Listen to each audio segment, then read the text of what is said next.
Good morning. The program will begin in 10 minutes. Thank you.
Please proceed to your seats. The program will begin promptly at 8 a.m. Thank you.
Testing.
Check, check, check.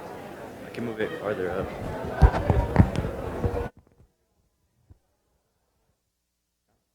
Check. Go Lobos. Check, check.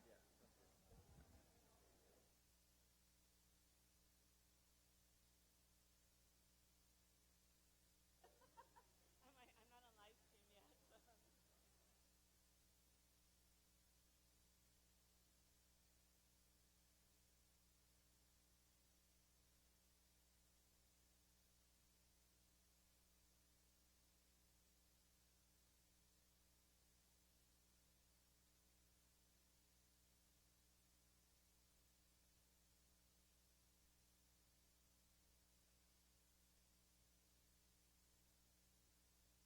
Please take your seats. The program is beginning now. Thank you.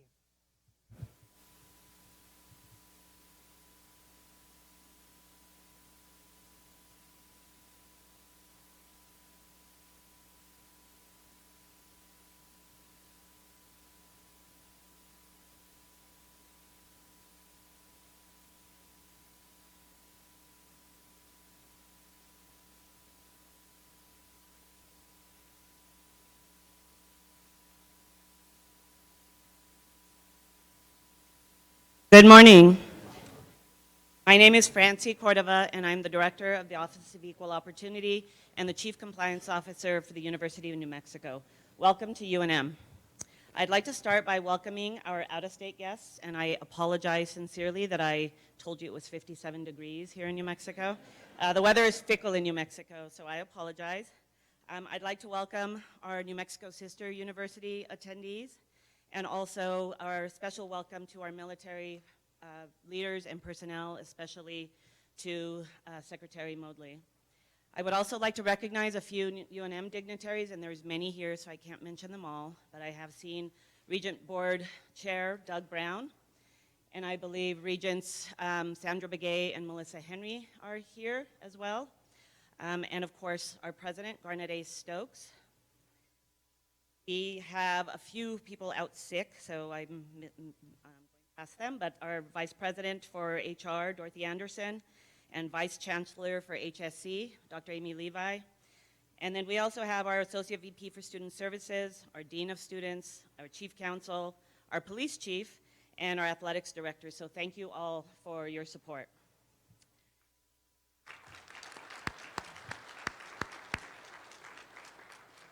So in April of last year, my colleague and I, Angela Katina, were invited to attend the first national discussion on sexual assault and sexual harassment at Service Academies, universities, and colleges.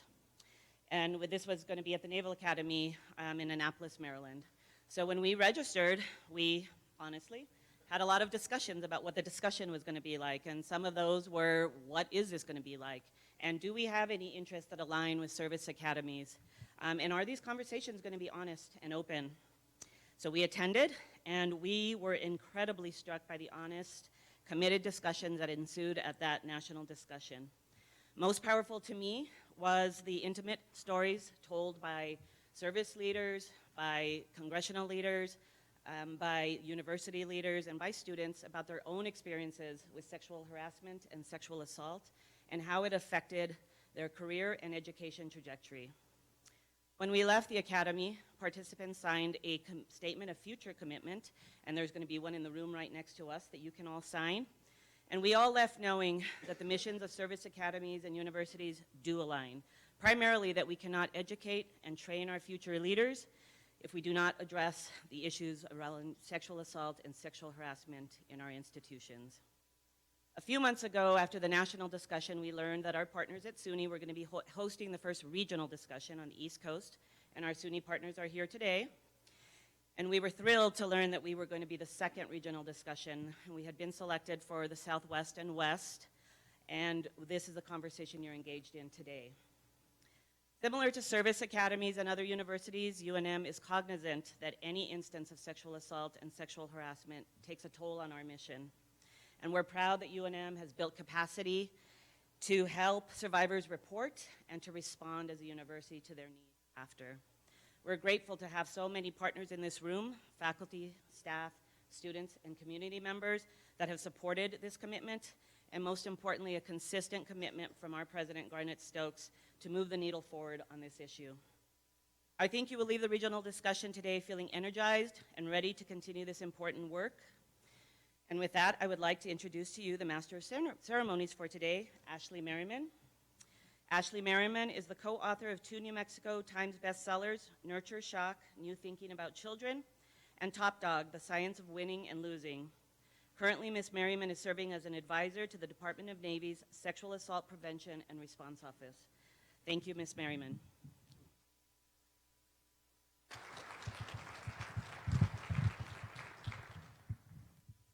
Good morning, everyone. It is such a huge honor to be here. Thank you so much for letting me grace the stage with these luminous dignitaries. So first up is Ms. Melissa Cohen. A member of the Senior Executive Service, Ms. Cohen is the director of the Department of Navy's Sexual Assault Prevention and Response Office. In this role, she is the Secretary of the Navy's principal advisor on issues relating to sexual assault and sexual harassment.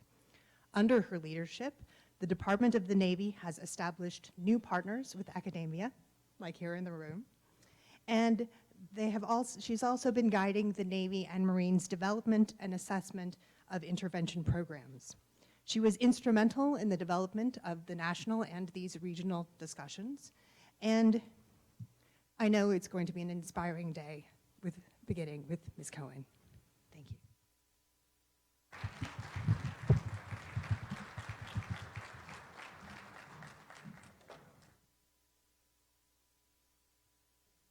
Good morning. President Stokes, Secretary Moodley, distinguished guests from the University of New Mexico, from the Department of Defense. We have ROTC students, staff, and faculty. Canadian Armed Forces representatives are here today, representatives from Capitol Hill, and of course, the many diverse colleges and universities from across the region and around the country.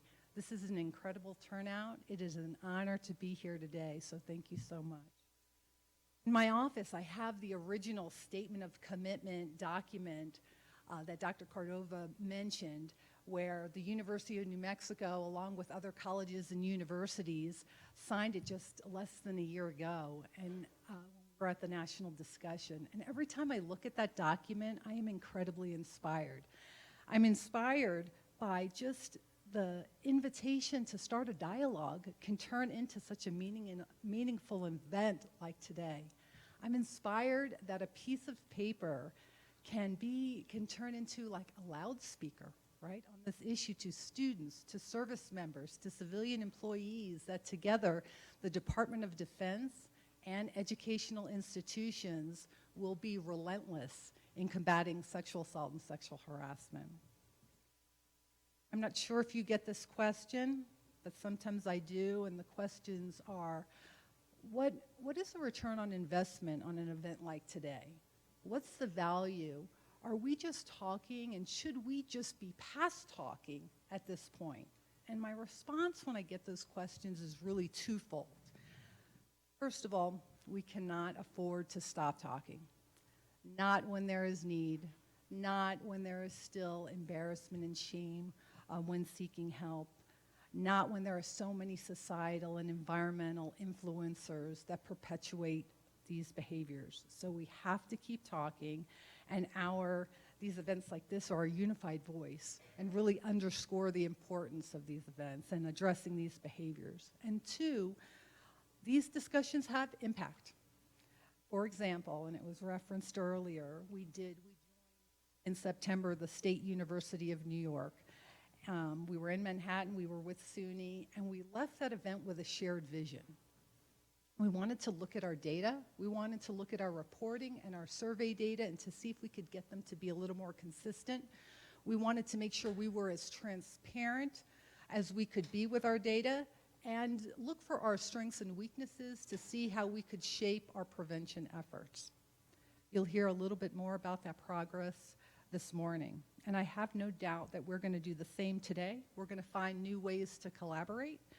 We're going to find ways to affect change. Along the way, I ask that you have a prevention mindset. That's our focus.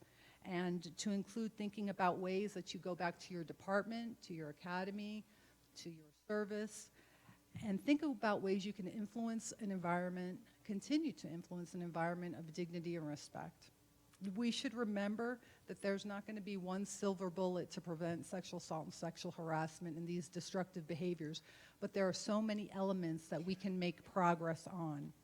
To that end, I want to underscore the importance of networking and getting to know the people in this room.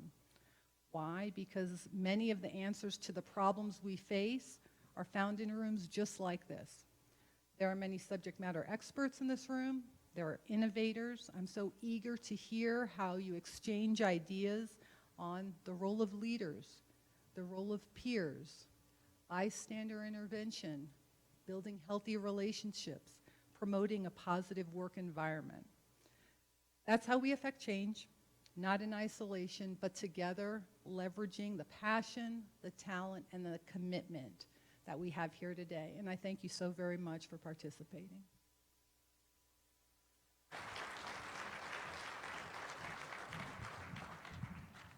Thank you so much. At this time, we're going to have 2 video messages from our New Mexico representatives of Congress, Representative Holland and Representative Torres Small. Thank you.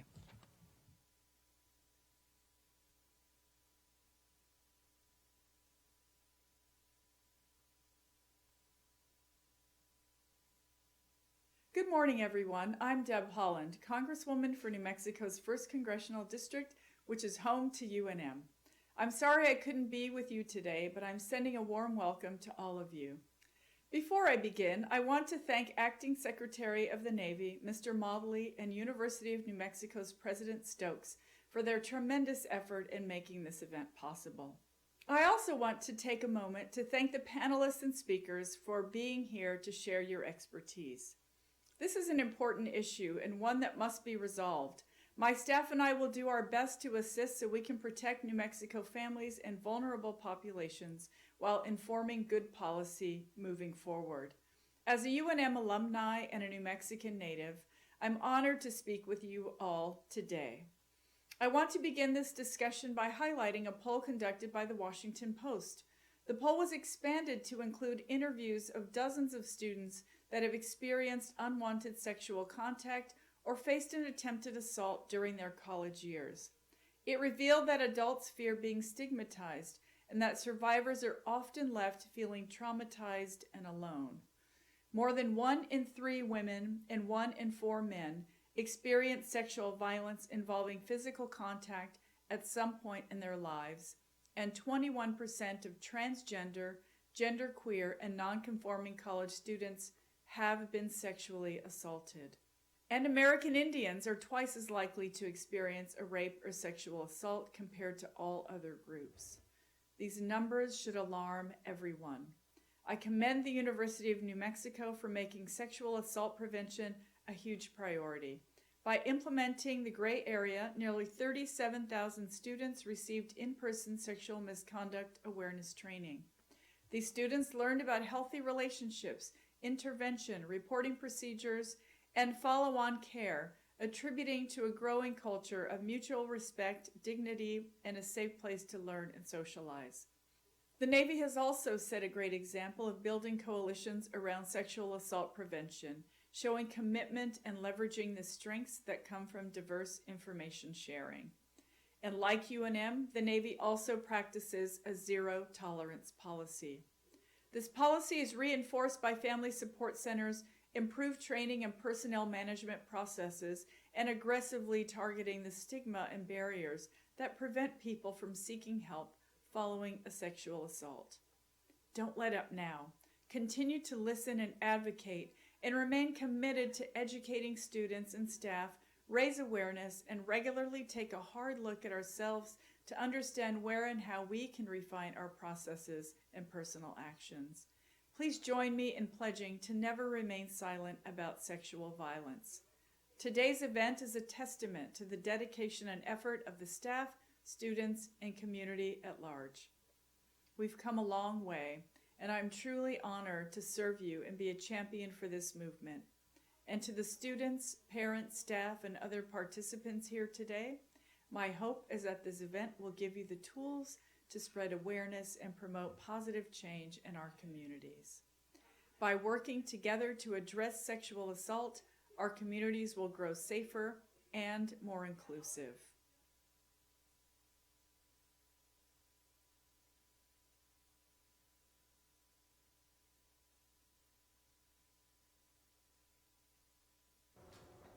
Hi, I'm Congresswoman Xochitl Torres Small, proudly representing New Mexico's 2nd Congressional District. As a member of Congress, I'm often faced with tough statistics about the state of New Mexico and our country overall. But a few stats should alarm us all. According to a 2015 Association of American Universities Campus Climate Survey, almost 1 in 4 women and more than 5% of men reported some form of sexual violence during their undergraduate studies. In Service Academies, the Pentagon reported between 46 to 56% of women and 11 to 13% of male cadets endured sexual harassment during the 2017-2018 academic year. Students should be able to focus on their studies without the fear that they may fall victim to unwanted sexual violence. These statistics should not only alarm us, but also propel us into action. In Congress, I've supported the reauthorization of the Violence Against Women Act. By reauthorizing VAWA, the House sent a clear message nationwide that our federal government will protect all survivors and condemn domestic and sexual assault offenders. As leaders on your campus, you also play an important role in helping shape a culture of respect, support, and safety. You each can be part of the cultural shift needed to make sure all campus community members are treated with respect. And leadership is not only modeling good behavior, but having the courage to call out others, even our friends, when they make comments or take action that you know in your heart is unacceptable. I am confident that by working together, we can reduce the high rates of sexual violence among college-age students. Because the statistics I mentioned earlier are more than numbers in a report or a survey. They are our friends, family, classmates, and members of our communities. We can create a culture where no one needs to feel unsafe during a time when they should be able to focus on building a future. It just takes the courage to show others around us that change is possible. It begins with each of us. Thank you.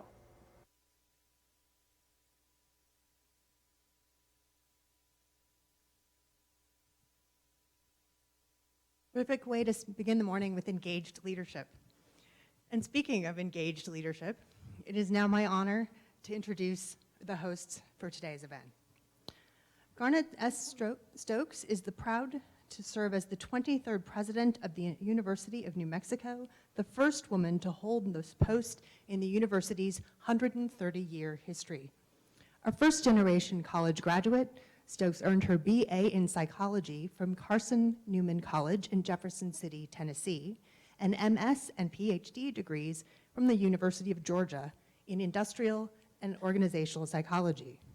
For nearly 3 decades, she served as a professor in psychology at the University of Georgia, and then 7 years as dean at the UGA Franklin College of Arts and Sciences. From 2011 to 2015, she served as provost for the Florida State University, where she spent several months as the university's interim president. From 2015 to 2018, she served as provost and executive vice chancellor for academic affairs at the University of Missouri. She was named president of UNM in May 2018. Ladies and gentlemen, please welcome President Stokes.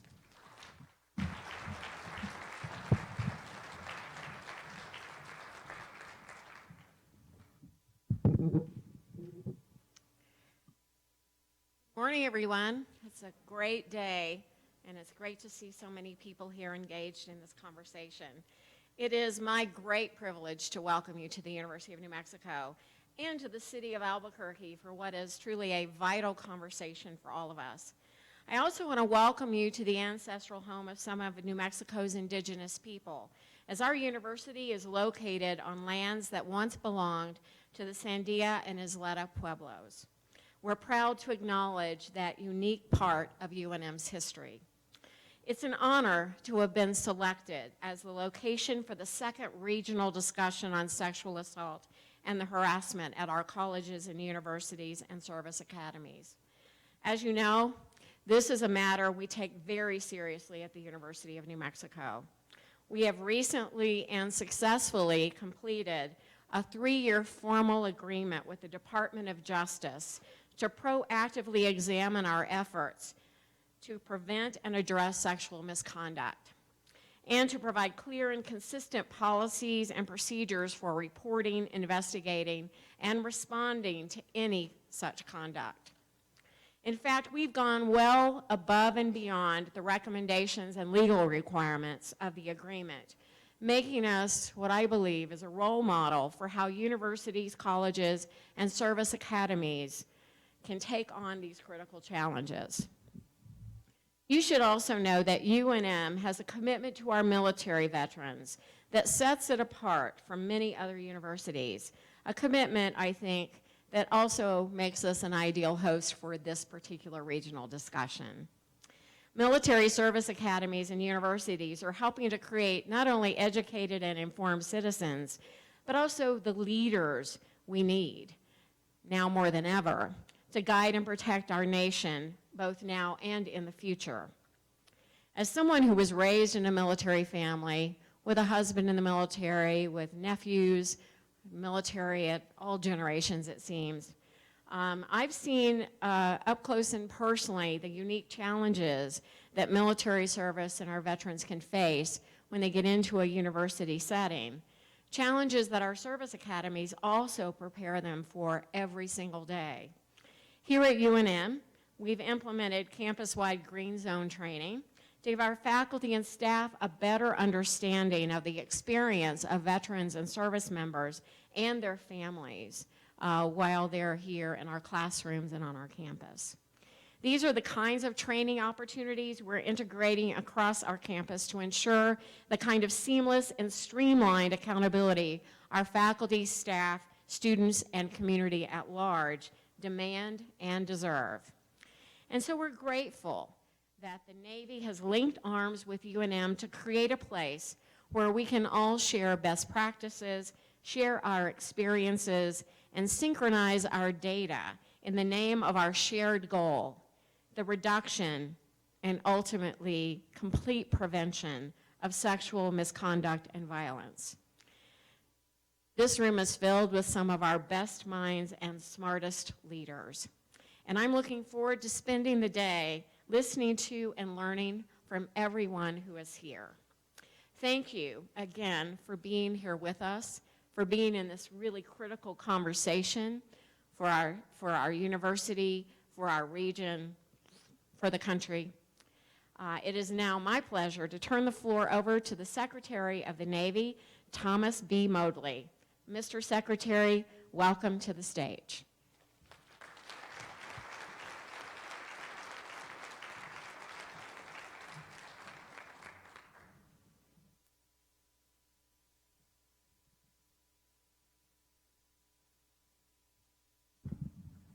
Good morning, everybody. How's everyone doing this morning? Good? Hope so. I want to start with a story, and it's a story I told last week at UTEP. I tell it various times, and I figured, well, you know, what are the odds that someone was that last week is actually here today? Oh, can anyone, you guys can't hear me? Is that better? Let me take it off. So I was at UTEP last week, and I gave a speech, and there's a story I like to tell. And I thought, you know, that'd be a good story to kick it off here today. And then I thought, well, you know, what are the odds that someone who was at that speech at UTEP is here today, and we'll have to hear this story again? And sure enough, someone came up to me and said, oh, I heard your speech at UTEP last week. So I apologize, you're going to hear this story again. But, you know, it is a really good story, isn't it? Yes, okay, so I'll start off with it. And it's kind of hard to tell the story and not come across as a little bit pretentious, so bear with me. This is absolutely a true story. So I'm having dinner with Tom Cruise.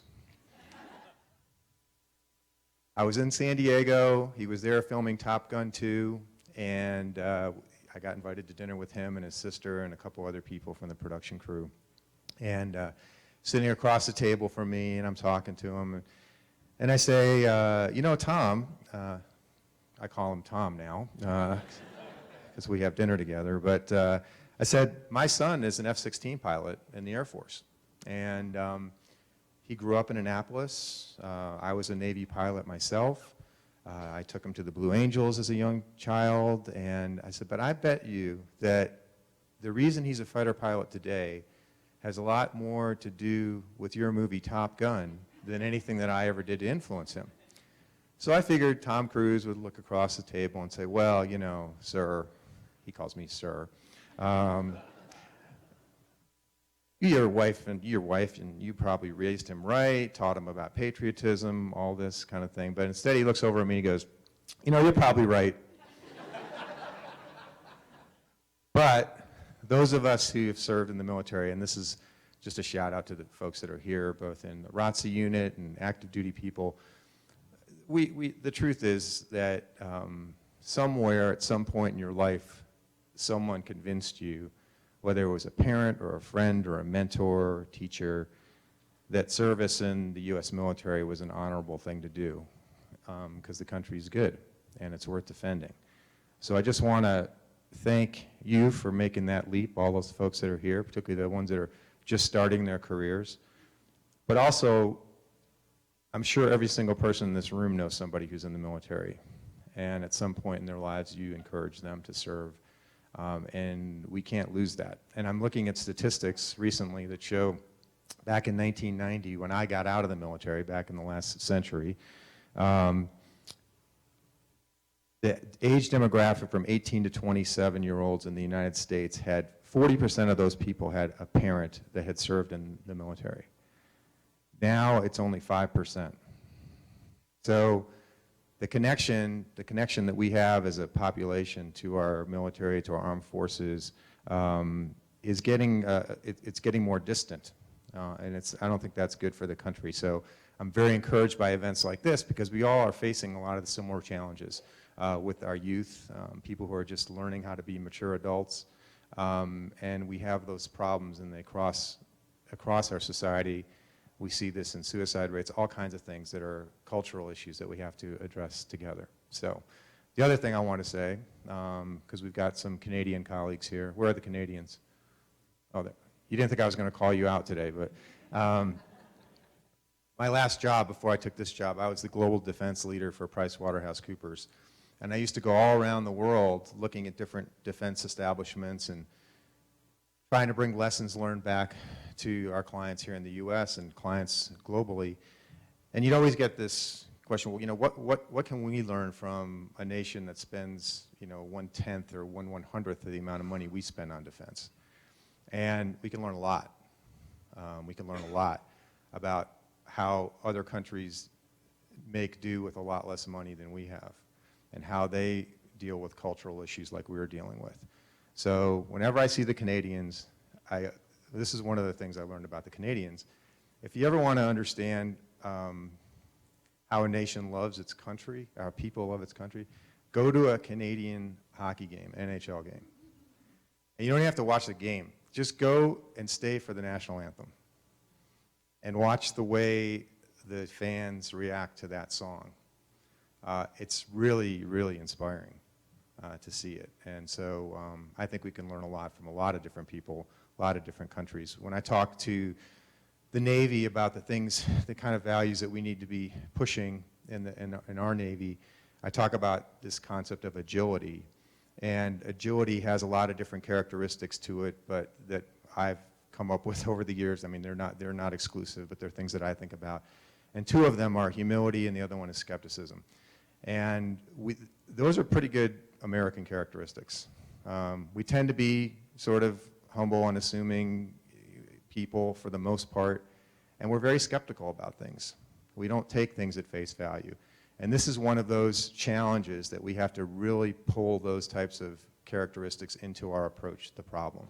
And I will tell you, from personal experience, I went to the Naval Academy from 1979 to 1983. When I came in 1979, we were the first class to have women as first classmen. The first plebe summer run by women at the Naval Academy. And my class of women, class of '83. I think we started with about, I told this story last night too, so I apologize again for repeating myself, but most of you weren't there.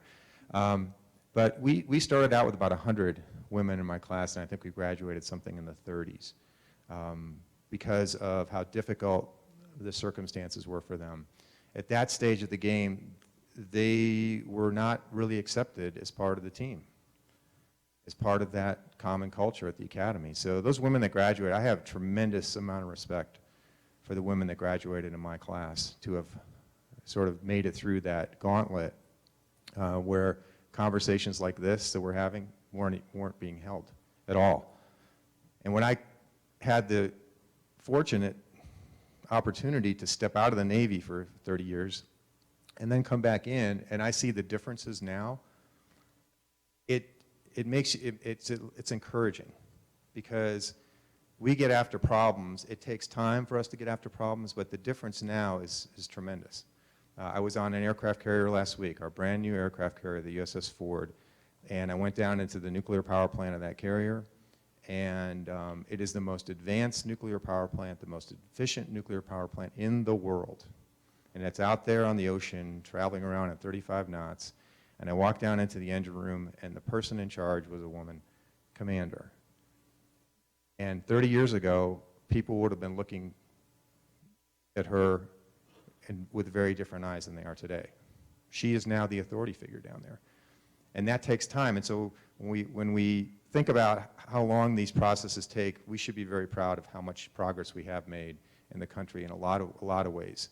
We're now measuring these things. We're understanding the depth of the problems, and we're getting after the problem. So I'm convinced that with efforts like this, over time, this problem will get better. It will get better. So one final thought, one final story I'll leave with you to think about. I was reading a story about Malta in World War II, 1942. Malta is an island in the middle of the Mediterranean Sea. And it was a critical base for the British and keeping the Germans and the Nazis and the Italians at bay in northern Africa. So the Germans decided they were going to basically destroy this entire island. And they dropped more bombs on Malta in a 2 or 3 month period than they did on all of England during the entire Battle of Britain. The island became very isolated. They had no fuel, they had no food. They were down to 6 ounces of food rations per person per week on Malta. And if Malta fell, the ability for the Allies to come in and get the Germans and the Italians out of North Africa were going to be thrown back by at least 5 years. So the British decided they were going to do a resupply convoy to Malta. And so they assembled something like 40 ships that left, maybe more, left England, a couple aircraft carriers, 6 or 7 destroyers, 12 cruisers, and about 12 supply ships. And one of these supply ships had the most important commodity, the most precious cargo that Malta needed, and that was oil to maintain power on the island and keep the heat and all that going on the island. They get attacked relentlessly on the way down. When they get down there, more than half of the ships were sunk. 1,000 people died trying to reach Malta. And that one critical supply ship, the SS Ohio, I know this because I'm from Ohio, the SS Ohio it was struck several times and was starting to sink. 2 destroyers also were struck. They decided to saddle up next to the SS Ohio and get it into Malta safely. And that one resupply mission saved Malta at great risk to those 2 destroyers. Those 2 destroyers basically, because the ship was listing so much, they were coming in like this, coming in. And it's a really good analogy for what people can do to help with solving this problem. We heard today about how victims are still very reticent to come forward because they don't feel it's safe, they feel ashamed. We have to reinforce with everybody that you have to saddle up to people like that, regardless of the risk to yourself, to your career, to how you're perceived by your peers. You have to saddle up to people like that who are hurting, because you never know what precious cargo is inside that person that's going to survive and change the world. So how do we find those people to do that? Look below the horizon. Find the young people. They're the ones that are going to sustain this effort beyond the time that we're here. So with that, thank you so much for having me here. Thanks for the great support from universities. Our service academies really treasure the interaction with other universities. We want to be part of this solution. We know we're part of the problem, and we want to be part of this solution. And so thank you so much for everything you do. Thanks.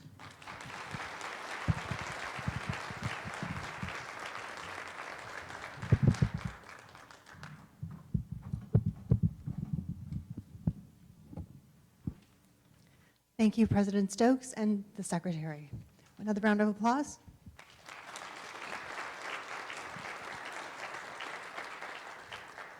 Now it is my honor to introduce our keynote speaker for today, President Elizabeth L. Hillman. Dr. Hillman is the 14th president of Mills College. She brings to Mills extensive experience in higher education administration and instruction, with a distinguished background working on gender issues and women's issues. Dr. Hillman's expertise in sexual violence and gender issues in military organizations and culture has brought her national and international recognition. Dr. Hillman is the former provost and academic dean at the University of California Hastings College of the Law. She was also an officer in the U.S. Air Force, where she served as a space operations officer and orbital analyst. Please welcome President Hillman.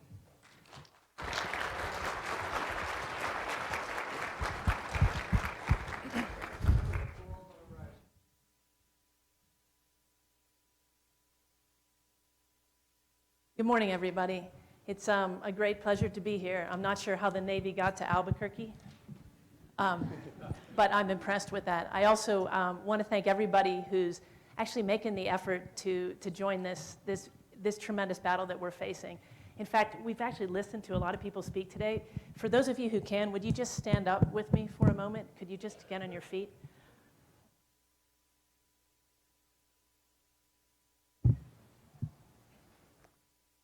I want to say for every one of you who is being relentless, as Ms. Cohen said, we need to be in facing down this battle. And Secretary Moodley just described this as a tremendous fight that actually has been going on for some time. I want to thank you for taking this seriously, because I can't tell you for how long and how many times I've heard from the people who've been affected by these issues in our universities and our colleges, in our armed forces across all this time that we're talking about. And it makes a tremendous difference to have you on their side. So thank you. And could you give yourselves a round of applause for doing that? Thank you. I also want to thank Amy Levy for bringing me here, actually. I wouldn't have had the chance to be here. I want to thank the University of New Mexico and President Stokes for hosting this. Where I'm from, Mills College in Oakland, California. Could you pull up my slides, actually, over there when you're ready? We actually have somebody from Malta who runs our housing development and food services, who has the kind of relentless attitude and perspective you would expect for somebody from that space that was so challenged in the past. We also have a graduate of the University of New Mexico who told me I should call out the Lobos and do this woof, woof, woof. Okay. I want to thank you, too. One of the things I'm going to talk about, actually go back one slide for me. Yeah, there you go, title slide. So I also want to make clear the University of New Mexico hosting this is a sign that when I started working on these issues, when I was in the Air Force, which was a long time ago, this was not nearly as big an issue, or there was so little awareness around it, but there really was not a lack of awareness among the people who were most deeply affected. And I think that what has changed is that many of us who weren't in the trenches of this particular fight against sexual harassment and assault, not everyone was aware of it, but boy, I have to tell you, those trenches have been there for a long time. This has been a big challenge. And when I hear stories of World War II, of the Vietnam War, and our service members who served during those times, when I talk to women who served in particular, their stories often involve incidents of sexual harassment and sexual assault that are not part of our national narratives. So for those of you who are recouping the past around this, starting to understand as well as address the prevention efforts that were highlighted as so critical, I want to thank you for those efforts too. So I called this title, I named this Promise and Peril, because I do feel like that's where we are with respect to addressing sexual harassment and sexual assault. There's tremendous promise because we know so much about what we should be doing now. We also know a lot about what we should not be doing. And unfortunately, we're still doing a lot of that. It's perilous because the challenge is not one to be met quickly, and it's not one to be met without some additional pain and suffering. And that's not least because many of the people who have suffered from these harms in the past are not apt to leap to their feet to thank us for finally paying attention to these issues around them and in their lives. Moreover, we cannot redress the harm that this challenge, this discrimination, this prejudice, this physical harm has brought to individuals. It's changed their lives. It's changed their families. It's changed their careers. We can't actually fix that. So we have to live with that reality. And when we stand up and make changes and start to open these conversations, we open up those boxes of pain too for people in the past, and they come to grips with this. You may have seen people speak about this.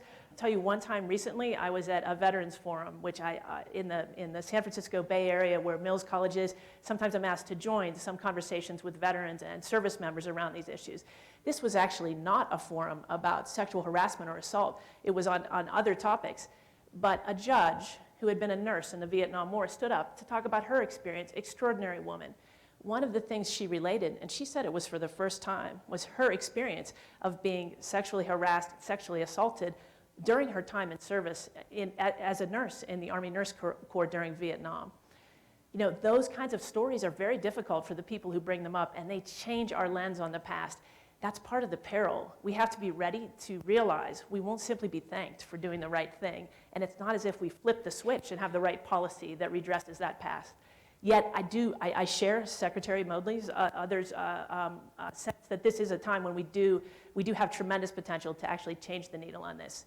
So today I'll talk to you about a few things, and I'm actually grateful you won't be sitting here listening to me for very long, because we actually know that just sitting there listening to people talk doesn't really do very much, honestly, notwithstanding how much effort people put into bringing folks to talk to you about these things. It's you who have the ideas. It's you who have the perspectives. It's you who engage in the behaviors that will make a difference moving forward and are already changing the organizations that you lead. So I'm grateful that this forum is set up as to give you those opportunities to connect to each other and to actually have a more interactive conversation. But today, for this morning, what I'd like to do is give you a framework for some of the conclusions of a report that I was involved with preparing, that the National Academies of Sciences, Engineering, and Medicine prepared. Talk to you some about the follow-on efforts since the production of that report, then share some of my thoughts about where we are right now, not only with respect to the academy and the military around sexual harassment and assault, but more generally. Okay. So I was part of a study committee that the National Academies of Sciences, Engineering, and Medicine created to look at the problem of sexual harassment in academic STEM fields. This was a bigger group than the Academy usually convenes. Usually the National Academies focus on particular problems in science, medicine, and engineering. They're problems of a technical nature. They bring their members' expertise, which is extraordinary, to bear on those issues. This was different. This was a bigger study committee. It crossed disciplines, it crossed industry and academia. It was chaired by two extraordinary scholars and leaders, Paula Johnson, a cardiologist who's the president of Wellesley College, and Sheila Widnall, a longtime professor of aeronautical science at Massachusetts Institute of Technology. I knew Dr. Widnall as the first woman to be the Secretary of the Air Force back when I was in the Air Force. The group of people there were marshaled by a great staff at the National Academies to come together to answer some key questions about sexual harassment. First, was it a problem across academic STEM fields? Second, what was its impact? And third, what do we know about what's working to try to prevent and respond to it? Next slide, please. I put up the study sponsors here so you can see that this was an effort broadly supported by private foundations and by the federal agencies. So the government was deeply involved in this. The National Academies is a government agency, a critical part of our national science establishment that's dedicated to recognizing excellence in leadership. The National Academies isn't a natural player to study sexual harassment. To be honest, those of you who are scholars and academics may know that studying sexual harassment has not been the fast track to tenure in the past. Sexual harassment has suffered from not having sufficient marquee value, not getting the kind of expertise and attention that other topics in science, medicine, and engineering and across the academy have received. But these funders, these federal agencies decided it was important enough that they put resources into actually funding this study panel. Because of that, we have not only a report. I mean, they brought speakers to come, they convened public gatherings, they commissioned studies, but they also funded the dissemination of the report's findings. And they created some collateral. Now that I'm a college president, I talk in marketing terms. I'm sorry for those of you who don't like that. They created some great materials that we could take out there that could help us translate the messages of the report to audiences. And I want to talk to you a little bit about how successfully that's actually worked. Next slide, please. So here's the key slide to share with you what the report said. It's hundreds of pages. Some of you have no doubt looked at it. Some of you maybe have read parts of it. It's been downloaded a tremendous number of times all over the world. Before I give you those key findings, I just want to make clear what it was based on. The National Academies of Sciences, Engineering, and Medicine would not endorse a product that was not based on evidence. The study committee had to reach consensus in order to publish the findings of this report. Getting consensus for a lot of people on sexual harassment and sexual assault issues is challenging. The report only has the conclusions that were endorsed by everybody on that study committee. What was that based on? It was based on the data, the evidence, the science, the social science we have around it, and actually we have quite a lot.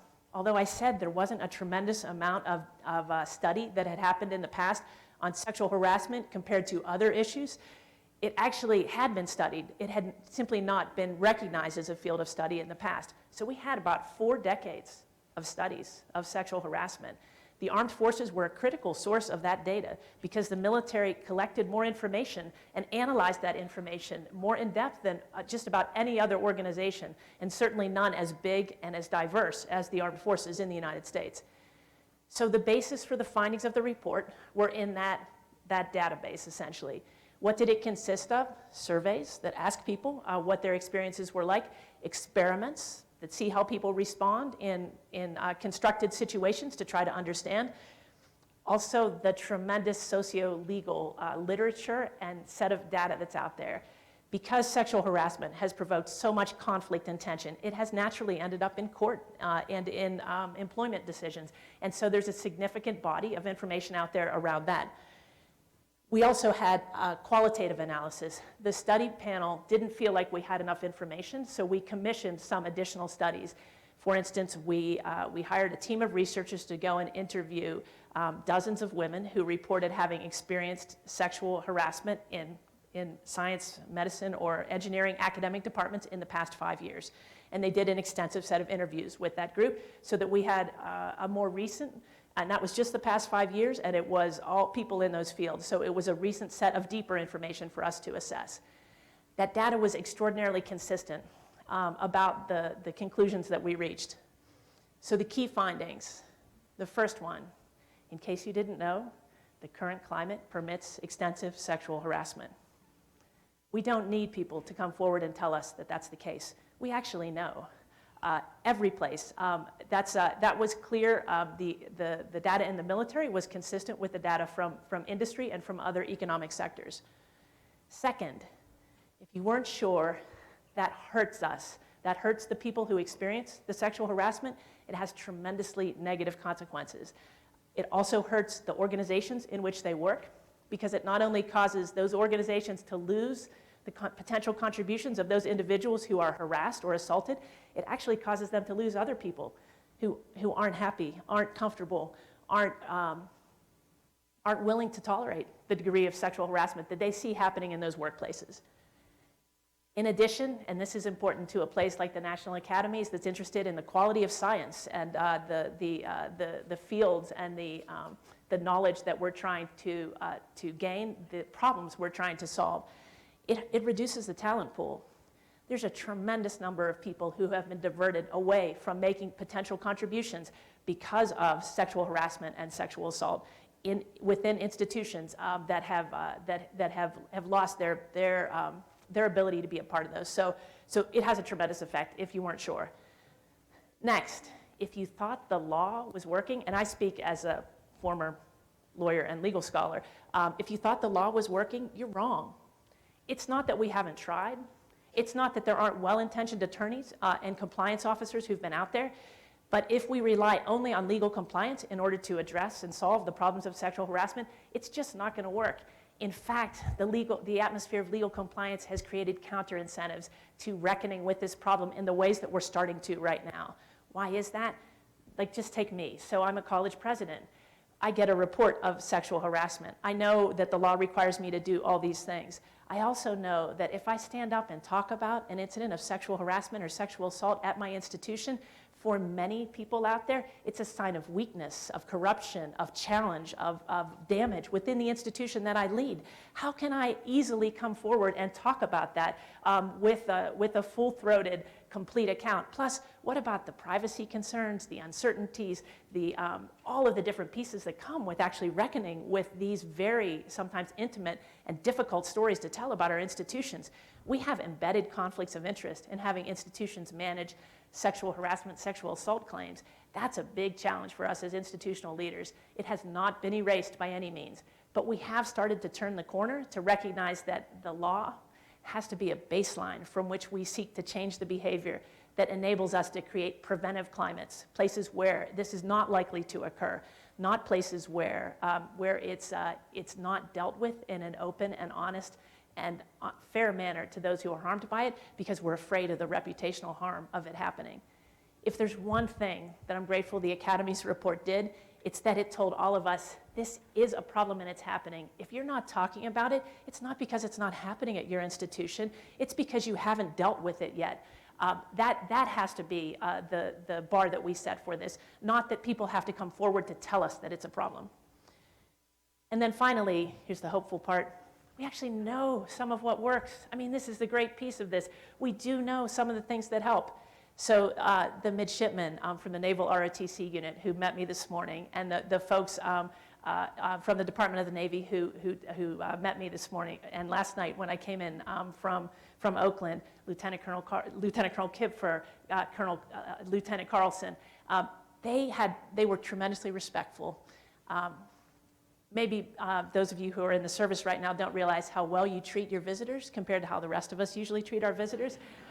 I remember when I was at the Air Force Academy, we took great care of the guests who came to speak there, and they were always surprised. Now I'm manifesting my own surprise at that. And I have to say, that kind of respect and civility and taking care of people, that's something the military has a big advantage on the rest of us in doing that. Military has some disadvantages in sexual harassment and sexual assault culture as well, but that's a big advantage. And I'll tell you, in that how to change the climate and culture to improve things, that's something the rest of us need to learn from the armed forces. Increased civility and increased respect in workplace environments reduces the incidence of sexual harassment. It makes it less likely that these behaviors will persist when people demonstrate respect, humility, recognition of the value of what people bring to that. So changing the climate and changing the culture can make a difference. Usually when I'm out there talking about some of the detailed recommendations of the report, the one that gets the most interest and gets people excited is bystander intervention.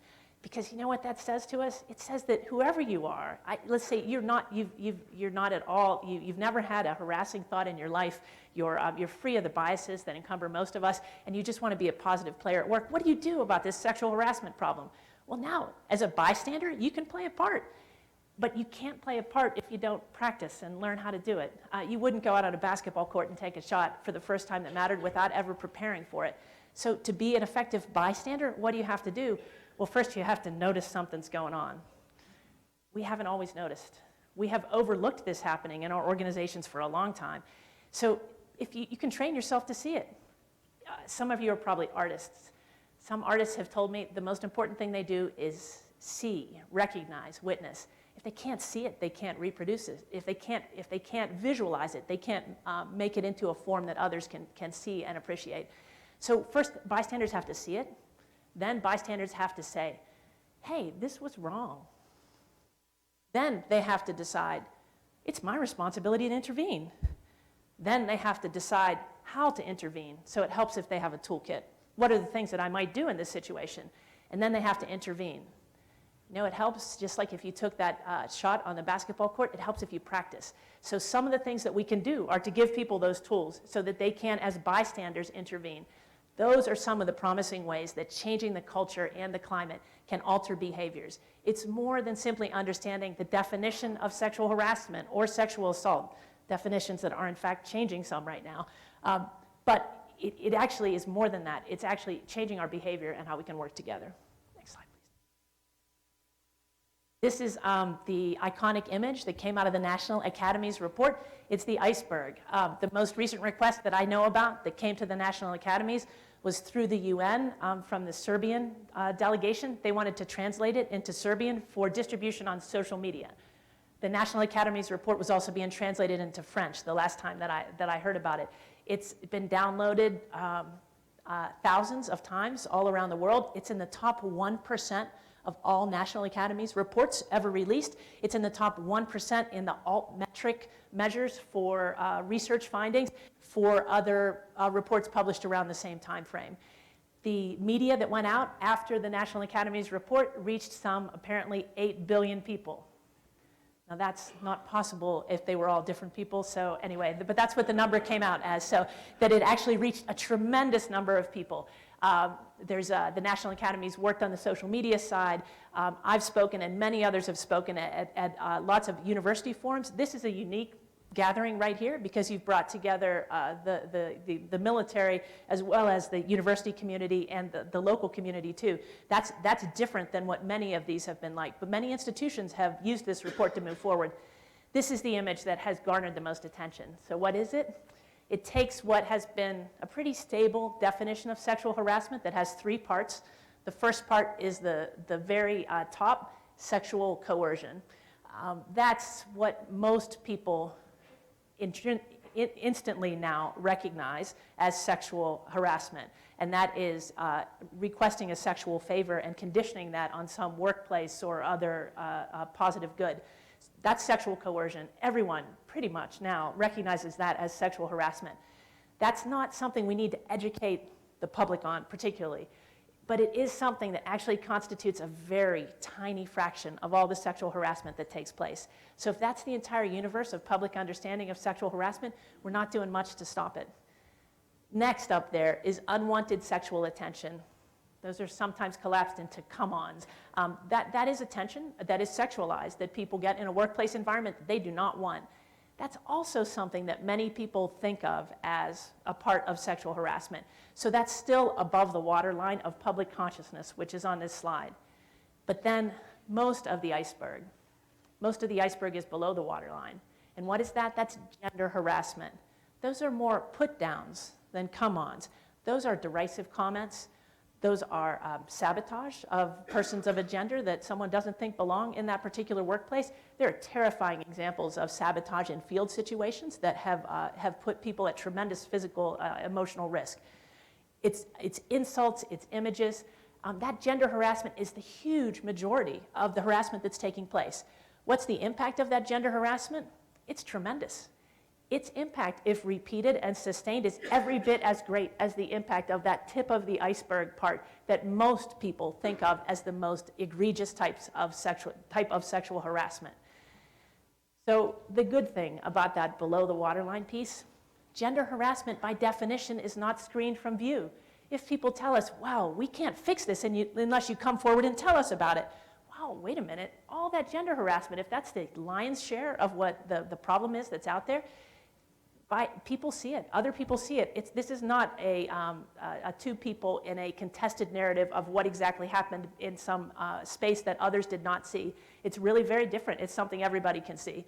So that means the space for bystander intervention and actually engagement across our organizations, whether they're universities or military units. It means that it's a much bigger space to intervene, that our potential muscle's much greater than actually trying to figure out what happens in very contested situations. And it's important, and we absolutely have to figure out how to do that better still, but it's actually not the bulk of the problem. So the recommendations of the report. I'm going to show you a little video about this that does a better job than I will, but I just wanted to put the words up there for those of you who like text. So first, the first recommendation, set of recommendations of the report is about values, that we have to integrate values into the system. I think the armed forces have an advantage on this in some ways because there are so many values that motivate the kind of service and commitment and sacrifice that we require of our service members. I remember at the Air Force Academy when I was teaching there was a sign above the elevator that said, integrity first, service before self, excellence in all we do. That kind of thing, if read in the right way, is exactly what we need to fight this kind of problem. But we also have to make sure inclusiveness, diversity, and respect accompanies that. And that hasn't always been the case in some subsets and in some spaces within the armed forces. Next, change the power dynamics. Okay, this can be tricky in the armed forces. You all wear your rank on your sleeve. I remember when I left the Air Force and I went to Yale Law School, I thought, wow, this is going to be so different. Now there's not going to be this hierarchy that's so strict, and it's going to be easier to navigate, and I'm going to understand. And then I just thought, gee, I wish they would wear on their epaulets, and so I could tell. And then I realized the professors who were chairs sat in the middle in the biggest armchairs with wing-backed, in the faculty lounge, and then the next set, the associate professors sat around them, and then the graduate students and the rest of the people were on the folding chairs at the edges. So power dynamics aren't only for the military. Maybe it's easier because it's so apparent in the armed forces. Maybe it's not. I also think that the different branches and units and functional groups of the military they work in different ways around these hierarchies. But I do think the military has to continue to reckon with this because the power dynamics are a problem. The greater the power disparity between different groups, the more likely it is that that power is going to be exploited. And the National Academies report made some recommendations that have actually already gotten legs out there around reducing the power differential between trainees and mentors. Now, in my own space now, in the university and college setting, this is the difference between tenured professors who run labs and make it rain money for all their researchers, and the beseeching graduate students who knock on their door hoping to get a job and a toehold into a profession that they very much want to contribute to. That's tough, but we can think about how to change funding so that it attaches more to individuals. We can think about how to create networks of mentors rather than individual one-on-one mentoring relationships, which is more what we would call an invitation to mischief in the law. We can do more, and I'll tell you that graduate students in science, medicine, and engineering across the country love this proposal when I talk to them. They say, graduate students should get independent funding? Yes, and we should have some control over an advisor. Some of you may have been in a situation where you worked with a particularly charismatic advisor. Sometimes that person isn't always there at the end of the day. Sometimes life intervenes, not sexual harassment, but things happen. It's actually puts someone in a vulnerable position to rely on one person. So trying to build some resilience into that advising system and the funding systems that we use for our most important engineering, science, and medical labs, that's actually a good goal apart from the sexual harassment piece. Next, support the targets of sexual harassment. The language that we use is tough here. Victims, survivors, targets. The National Academies report chose targets, recognizing that the people who actually suffer from sexual harassment need our support, whether they come forward or not, whether they're willing to press charges and actually become public with this, and that we can do more to help them. Because many people can contribute. An incident of sexual harassment or a long-term experience in sexual harassment doesn't erase the capacity of somebody to contribute to their field. If we can support them, they can recover. People are tough. They can manage a lot of difficult things. They long have, and they will continue to. If we can help them build some networks of support around them, that will make a difference. They need to know that the leadership of their organizations will support them too. And then the last one, transparency and accountability. This is the most lawyerly of these sets of recommendations. This may be the trickiest in some ways, but we have to do it, and we do have some models for it. One of the things that is most determinative of an environment having a lot of sexual harassment is the perception that reports of sexual harassment are not taken seriously. The only way that we can actually be sure that people think we're taking a report of sexual harassment seriously is to tell them when we have a report of sexual harassment and let them know that there's an outcome to that report of sexual harassment. Now, this can be really tough. It's not always a short time between the report and the conclusion. It's not always simple to decide where culpability lies and what the appropriate disciplinary or educational response is in those cases. So we have trouble with time, with the identity of the persons who we're dealing with being fair and allowing sufficient process to those who are accused of harassment or assault. That's a challenge, but we have to do better, and we're getting there. At small institutions like mine, this is hard because if I say there's an incident in the Department of X, there's only like 3 professors in the Department of X, and there's only like, a few dozen students in that. We're a small college. It's actually a space where people know each other. If you're in a small unit somewhere, same thing, right? If you're in a very big space, sometimes the huge numbers that come out can be a challenge. I think all the armed forces are struggling right now, that the reporting in the surveying is telling us there's still a tremendous amount of assault that's happening out there that's not being reported. We have to figure out how to communicate that data honestly and not have people lose faith that we're moving in the right direction. Okay, the video for you now.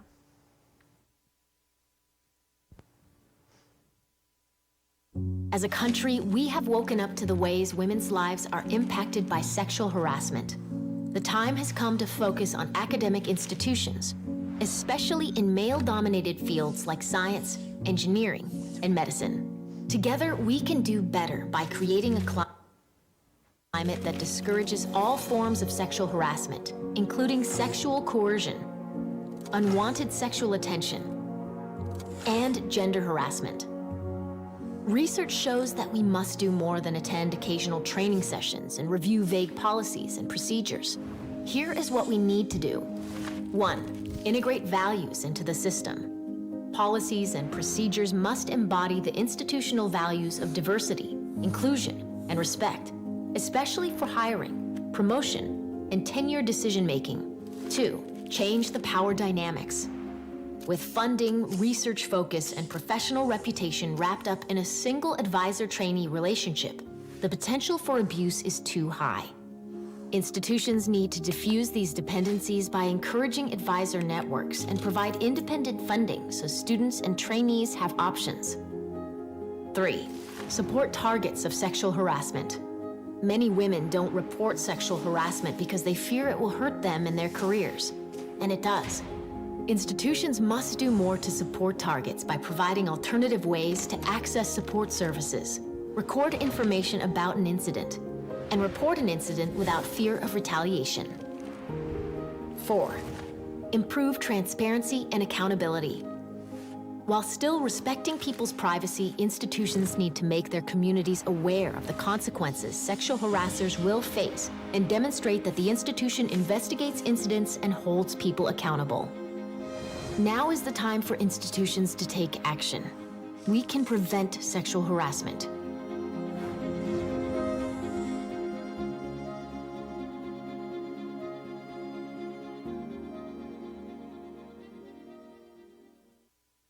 So that video has been viewed a lot of times. It's been downloaded. The iceberg image is available. If you would like the iceberg, we could send it to you in Serbian too. This is a flyer that we've put out there, the National Academies put out there, that has been downloaded around the world, and that is being used for interactive meetings. Not a big venue like this where you're just listening, but actually where you're thinking and talking about what this might mean for your organization, your small group, your big lab, your hospital. Next slide, please. What about after the report was released and we did this publicity effort around it? What has happened? One thing that has happened is an action collaborative on sexual harassment in higher education. This is not focused only on science, engineering, and medicine, but on all of academics. It's run by the National Academies, so its staff continues to support it. Next slide, please. So there were 28 institutions that joined at the start. There's now 63. I'm proud to say the University of New Mexico is on this list. So is my institution, Mills College. These are institutions that have made a long-term, sustained commitment to fighting sexual harassment and responding effectively. There's actually more interest than what the academies can support. The collaborative is already as bigger than what they'd really like to manage. There's a few more institutions. In particular, there's some historically black colleges and universities that the academy is working to get on board. We know that sexual harassment is more of a problem for the trans and genderqueer community, but also for people who are from underrepresented racial minorities. This is a huge challenge for us in fighting sexual harassment. It's also a big area for additional research. The Academy's recommendations, we actually know will work, we think will work, for reducing harassment of white women. But we don't have enough information on racial and ethnic minorities to actually know whether these recommendations are enough. We're starting to get more data. I mentioned before that civility training was a potential avenue to success in reducing sexual harassment. There's just recently a study that one of my colleagues on the panel, Lilia Cortina, a researcher at the University of Michigan, she and a colleague just published a study about civility and said that it uses a study from the military and a study from outside the military. It says actually civility training will reduce gender and racial harassment. So we're starting to get more information about what will work. The Action Collaborative is committed to actually sharing best practices and getting more information. Next slide, please. These are its goals: to raise awareness, elevate evidence-based policies and practices, set a research agenda, and measure progress. Next.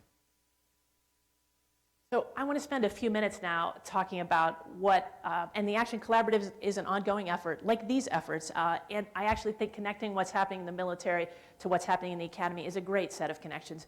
We have, in some ways, similar institutions, plenty of hierarchy, a lot of young people, a lot of transformation that's happening to the people who are in our organizations. We ask them to take on tremendous responsibility in many cases, and we have to find ways to better support them regardless of their identities.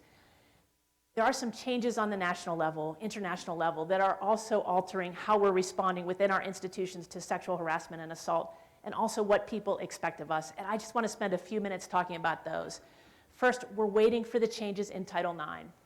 We know that some will be welcome and some will be not, and that depends on who you ask about them. They have generated a tremendous groundswell of comment. That in itself is a great thing. I actually think it's a wonderful thing for the federal government to relook the Title IX provisions. I said at the front end of this talk that if you thought the law was working, it's not. So Title IX has done many terrific things, and its values are clearly in the right place, but the procedures that it's created, the expense and the energy have been, what's the phrase, return on investment. So, if we were looking at what we've gotten out of that, if the goal was to reduce and prevent sexual harassment, it's not clear that those have been resources invested in the most effective way. So actually relooking this is a great idea. It does seem that what will come out of the Title IX changes will create some challenges for us to continue to investigate fairly and actually figure out what's happening with the responsibility we have in colleges and universities to our students and our employees, our whole community. That's going to be different. We're also seeing some changes on the federal level. The domestic violence definition has shifted. We're at risk of actually rolling back to a definition that doesn't encompass all of the harmful behaviors that actually have a tremendously negative effect on the well-being of individuals. If we narrow the definition of sexual assault and sexual harassment and domestic violence to the point that we actually eliminate everything under that waterline on the iceberg, more or less, that can be incredibly damaging. I mean, if you're running a lab and you repeatedly suggest that women don't really belong in that lab, or that women are in that lab only because you're so beneficent and generous. There was a story in the Academy's qualitative studies. It was an assistant professor of biology who worked in a lab, and she said, the lab director said over and over again, "Isn't it great? I've hired so many women. Look at all these women that I've hired. Look, we're hiring another woman this time." And she said she finally turned to him and said, "Do you want a cookie for that?" So if we take, and that's not actionable sexual harassment, but if we narrow our definitions so much that the mental health of the persons who are being affected by this is removed from the calculation. You know that we can't separate mental and physical health. You know that in your lives and your families and your communities, your workplaces, they're deeply intertwined. If somebody is never touching someone else but is really harming them in terms of their mental health, they're having an incredible impact on their career, their health, and their life, and the effectiveness of their organization. So we have to be wary of that. That's going to be a challenge for us moving forward.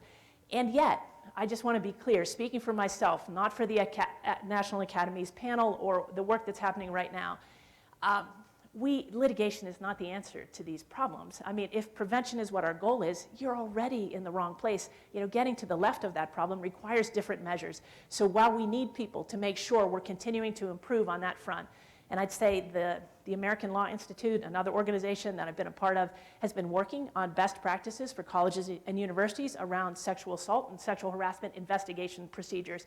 Those kinds of long-term, careful efforts to try to figure out what to do, they're going to help us get the right answers on the procedural parts of this. But the changes on the federal level and the regulatory changes are going to continue to impose costs and vulnerabilities on us that will affect the rest of this. And it's uncertain space out there. Ongoing litigation and backlash. So the Harvey Weinstein trial is ongoing. Literally this week, maybe you have missed that. There's been some other news you may have been paying attention to this week. Tomorrow, his defense will start. That's a milestone case for public recognition and understanding of sexual harassment and assault in a workplace setting, where the same kind of tight hold on power, mentoring relationships, arbitrary decisions, the people who were trying to get ahead in those spaces sometimes resemble the graduate students who are trying to distinguish themselves and move ahead in fields of science, engineering, and medicine that are incredibly competitive, just a very competitive workplace environment, and somebody who took deep advantage of that. And yet we have these images from the trial of somebody who's facing life in prison if convicted on the felony counts that he's facing, on the testimony of 2 women who reported exactly what happened to them in sordid and awful detail and brave detail, but who also a few other women who came forward. This is going to be a challenge. His defense is going to put out there a lot of the arguments around backlash around this. I think he's about to put on a defense that will say the targets of his harassment and assault continue to interact with him, that the incidents took place within the context of consensual relations and not actually only in a non-consensual, that was a small part of overall relationships. Those are the same kinds of arguments. They're going to be above the fold. If you still read newspapers, I shouldn't use that anymore. They're going to be, whatever you call that in your online news feed, they're going to be impossible to miss out there. So I think that's going to continue to be a challenge for us, and we have to recognize it. We have to recognize, too, that the kind of training that we're asking people to engage in now requires a much different degree of effort than it did in the past. We don't need people to listen to a webinar, answer the quiz questions right at the end, and then forget about it until the next December when that calendar year requirement appears again on their HR calendar, and they have to do that. We need them to think about who they are. We need to think about what matters to them. We need to think about what their responsibility is. For some people, too, we have to say, you know that thing that happened to you really long ago that you didn't necessarily think was a big deal and you just brushed it off? Maybe that was actually harassment and you were being treated. And that's a reckoning that's actually difficult for those of us who have been in organizations for a long time and have forged ahead. I often get the question about this, well, did you ever experience sexual harassment when you were in the military? And I think, yes and no. I did and I didn't. Actually, it's not a clear answer. I mean, I was fortunate enough not to be harmed significantly by the environments that I experienced. I also had great protection in many ways. Here's one of the things that I think protected me in some ways. I'm a twin. Is anybody in here a twin? Okay, I'm sorry for all the singletons that are here. So the majority of you are singletons. I actually think being a twin, now this is the kind of thing, like me thinking about these issues for a long time has made me realize, I actually think that helped protect me in the course of my life. Why? Because I wasn't alone all that much. I had somebody with me. It's hard to isolate someone who's got a twin. And my sister is very fierce and very smart and much better person than me. So that was also a good thing for me going. But I'll tell you, it's going to be hard to figure out how we manage this moving forward, and it's not simple to ask people to carry these burdens. So we're going to have to help the people who are reckoning with their responsibilities within organizations. We're also going to have to help the people who did something wrong. And I'll tell you, one of the most compelling talks that I heard in the time I've been working on this issue is when I was on Capitol Hill for a hearing, and on the panel with me, talking to the members of Congress who were there, was someone who worked with perpetrators. And he talked about He talked about the low recidivism among perpetrators. He talked about how much difference it made for people to be integrated into a community. He talked about the difference that it made for him to work with folks as they realized the impact of their actions and they thought about what they'd done and what they could do moving forward. It's complicated. And so actually being open to helping people reckon with that and to reintegrating people into communities who have made missteps, that's something that we're going to have to do too, and it's going to be more challenging around with some of the backlash that we'll face. And the last thing, and I signaled this a little bit earlier, survivors' responses to reform. We're not going to get some pile of thank you notes for the work that we're doing around these issues. Even for the people who are best served by the processes that we have right now, who are bold and confident and strong, who have the network that enables them to come forward and say, this was wrong and I know it, and I'm going to make sure it doesn't happen to somebody else. For all those people who are out there, the system works well, and they're grateful for the legal counsel, the social and emotional support, the professional support that they get. But doesn't fix everything for them, and it imposes some additional costs engaging in those systems, even if they worked perfectly. How many of you are thrilled when you get to visit your therapist? Yeah, it's an investment in your future health, in your family, in your community, in your well-being. But I don't know anybody who's actually really thrilled to be having to spend that time. They'd rather watch a movie, read a book, learn a new language. Like, there's a lot of things they'd rather do than spend their time, their precious time and energy on these particular issues. So we have to recognize that the responses will be slow in some ways to affirm what we're doing, but that we have to recognize that, and it won't be public all the time. You all know, those of you who have worked with persons who've suffered from sexual harassment, they're tremendously grateful that somebody believes them and that they care, and that they think there's a way forward after that thing that happened or series of things that happened. I think that's going to be a part of what we reckon with next. Okay, I think that's the last slide. So before I see if we have time for questions, I'm not sure where we are in time, I just want to tell you a quick story. So when I was a lieutenant in the Air Force, it was tailhook, and that was affecting me. When I was teaching, and for those of you who don't know what tailhook is, which I realize I should say, it was a very challenging moment for the Navy when the Naval Aviators Convention allowed and cultivated an atmosphere that permitted extensive sexual harassment and assault. And when the initial reports came out that this had happened at this conference in Las Vegas of naval aviators, it turned out no one had been there because everyone had nothing to say about it. There was a big cover-up that followed those initial reports. That was a really challenging moment. The military's response to it was likewise challenging.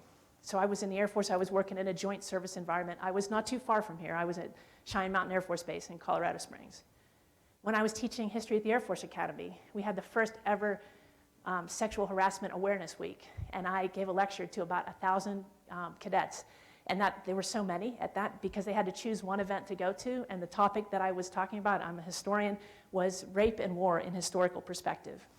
So it was harder to go to an interactive session or a lecture about consent and those challenges. It was actually easier to go to a lecture on rape and war in historical perspective, which removed this issue from their immediate space and put it in a larger context. And maybe that's the best way to encounter some of this at first. I don't know.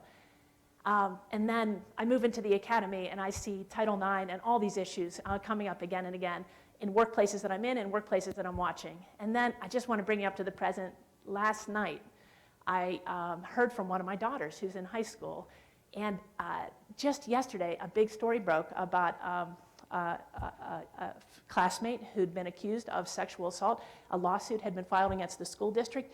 The school was all roiled all day yesterday by a suit that said that the school knew about that this had happened. They were aware of this place. They hadn't reported it. There was a mandatory reporter who had heard about this incident, and that the person who was accused of committing these acts had been able to continue to do that and affect other girls in the high school, where my kids are in high school. And so I just heard about that last night, and I just thought back years ago when I was working on sexual assault in the military on one of many Department of Defense panels on that.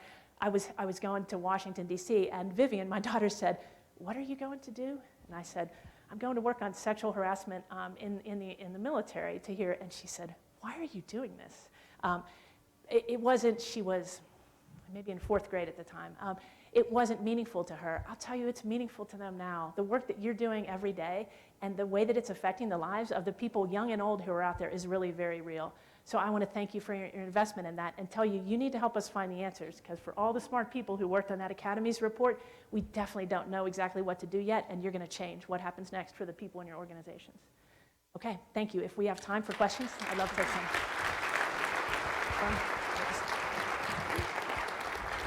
If you'd like to ask a question, please line up at the microphones. Thank you. Am I more or less on time? I'm not sure when I'm supposed to. Okay, good. Hillman, I don't know if this is on. Hello? Oh, there we go.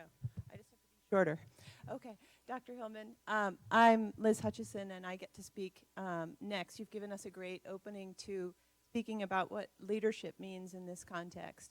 And I wanted to just ask, because you're also a historian, you said we shouldn't and we can't expect survivors or targets of harassment to applaud and thank us. What do you think are the most important mechanisms for restoring trust in communities where it's been repeatedly broken, as many institutions have? And how do we approach those mechanisms without undermining sort of the existing institutional framework that you've pointed to is our best effort so far but has so many flaws still to overcome? Thank you for your work, and thank you for that question. That's hard. I think restoring trust is always hard and always at the top of the list for what leaders have to do. Because even when you have a great degree of trust across an organization, things happen. A crisis, a surprise, a health issue, whatever it might be, that starts to unravel that. So I think that always building that is actually a good strategy for all the problems that are out there. But you point particularly to the betrayal that many feel. There are people working now on institutional betrayal, thinking about ways in which we could more effectively, and that's actually how sexual assault, sexual harassment is often experienced by an individual who loves an organization and the work that they're doing and the people they're with, and then that creates an opportunity for exploitation and harm that is a betrayal by an individual who represents an institution to that person who's been harmed. I think that leaders who listen, in my own experience, that's been most effective. So often people want, especially if you're a person who is in a position of authority in an institution, they want to be able to tell you, this is what I experienced, and this was really hard for me. And they don't actually think you're going to hand them the keys to the kingdom and everything is going to be fine. They know that. They've been living with this for a lot of time before they came to you and talked to you. You think it was easy for them to come talk to you? But if they can feel like that's possible, for me, I feel like that's been helpful. It's been helpful from an institutional perspective in that I think that it's diffused anger and frustration in instances. I also think that it's helpful to sense an arc of response. I think that anger and frustration, rage, are reasonable responses to a lot of this, and sometimes people will come at us with that rage. And I think that recognizing that that's helping our other leaders realize that and deal with it is hard. You know, I've worked around these issues for so long, I forget sometimes how challenging it is for someone to be approached by a person who was harmed in the past by someone in that organization, and they think that, you know, my college, my university, my service handled this so badly and they're so angry about it. And I think that helping build the fortitude in our teams to have those hard conversations and hold them and not feel actually, honestly, all that personally responsible. We are all responsible for this, but let's be clear, that was one of the Academy's report recommendations that I really struggled with. It said everyone is responsible for this. Well, you know what I think when everyone is responsible. No one is, right? I think I'm responsible for sexual harassment and sexual assault at Mills College and how we deal with that. I think it's my fault when it happens. But I don't think that it's something that I specifically did wrong. I mean, I don't carry that with me that I've done something wrong on all these things. But if I don't do everything I can to try to fix it, to prevent it moving forward, I think that matters. I don't think that's a good answer to your question about how to restore trust, but it's at least one part of what I would encourage people to do. Good morning. Thank you for your presentation. Welcome to UNM. My name is Armando Bustamante. I work at El Centro de la Raza, one of the ethnic centers here on campus. I'm also co-chairing a group that's working on involving men and mask identifying individuals to do some prevention and some recognizing that they can be victims as well, and reporting, correct? And so you spoke about the STEM, the science and all that. we have an issue getting those fields involved with our groups. Do you have any recommendations of what we can do to be able to do that? Yeah, that's a great point. Sometimes it's some departments that are more willing to do this. It's true in medical schools. There's some parts of, medical training is not a small thing, right? It's capacious. There's so many different pieces of it. There's a lot of different departments and disciplines. Some of those disciplines are more resistant than others to actually engaging. And some of those that are most resistant are worst offenders. So psychiatry is terrible. Philosophy is terrible. Like, there are just some subfields that have very high-profile offenders that it seems have resisted some of the conversations that you're leading and that others will have. I think you need inside help. So I think you need some converts. So, if you can get a couple of people to do this. I went to an engineering school last fall that asked me to come because one person in the department said, we're having a problem with this. Our dean says this is a problem, but I have people on my senior faculty who are saying, this is not a problem. This has never been a problem here. Why are we bothering with this? This is really not. But that relatively junior faculty member energized a group of other people, asked the National Academies to send someone, got the support of the dean. And then when I went in, it was an odd meeting. It was a big U-shaped table full of people, many of whom were looking at me like, so and you can see sometimes when I talk about this, there's a range of different reactions. But when they start to engage and listen to their colleagues, not necessarily to me, but they listen to other people in the room, and they have that space where they have to hear some of it, I think it can help. But really, I think you need some people on the inside to help you. So, one or two people, they can start to make the difference in that. You are asking them to take a risk by stepping forward on this issue, and that's part of the challenge. It helps if it's a mid-career faculty person, past that tenure point if they can be, because junior faculty often feel overwhelmed and vulnerable. You're also going to face a challenge. I think people across the academic disciplines and on our faculties work incredibly hard, but people in labs, their time seems fully booked most of the time. Their family obligations are intervening, so you have to find a time that works for them. And food often helps. That's all I got. So.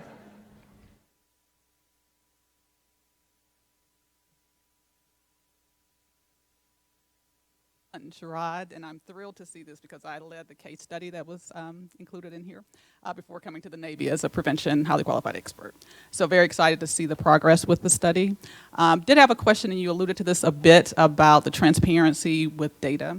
And I remember one of the interviews that I did for that was really the way that they made an impact and sold the administration, having concrete black and white data that said this is an issue and being very transparent with it. I'm wondering if you've been able to make any inroads in regards to data and use of data and transparency, and any suggestions that you have as we're both civilian and military working towards some of those issues. Well, thank you for your work for the Academies group, and good for the good judgment of the Navy in getting you to work on this piece. There are some stories of institutions opening up web pages. I mean, if we don't post something on the web, then we aren't really telling anyone, it seems. So, which causes us problems with the data being accurate and updated all the time. But still, I'm posting things on websites that are regular updates that are periodic. So we actually aren't asking our teams who are working hard on these issues to post things constantly, but at regular intervals, and that they're putting more information out there helps. I also find the report itself has been helpful because I don't think we no longer have to prove that it's a problem within a particular university. When we have 63 colleges and universities that are in the Action Collaborative that have committed to coming to annual summits, I think there's quarterly check-ins. I just had to schedule a call because I'm the person for our college who is part of this group. I had to schedule a call, a quarterly check-in. I was like, what do you mean? I have to talk to you again about this? So they're actually, those are institutions that have committed to following up regularly on this. And I think I think that's starting to tilt it towards not having to prove that case that you're seeing the data has to prove. But the changes in the political and legal environment that I referenced could shift that dial back, and I think collecting the data and having it ready to go, should we need to make that case on an institutional level as well as a broader sector or regional level, I think that would make a difference too. Thank you very much. Everyone, thank her again.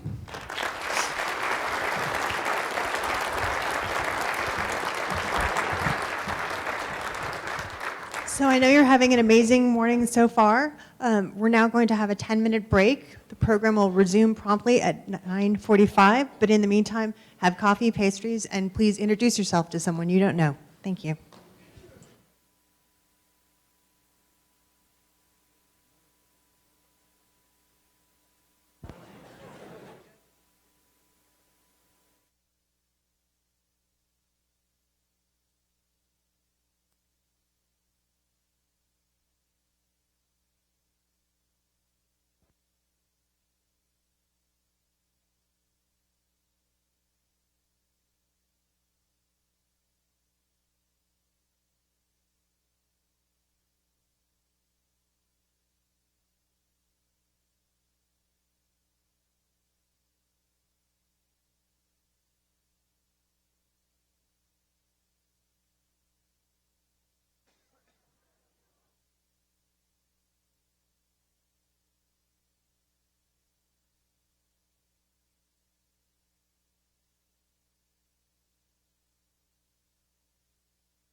Please return to your seats. The program will resume in 2 minutes.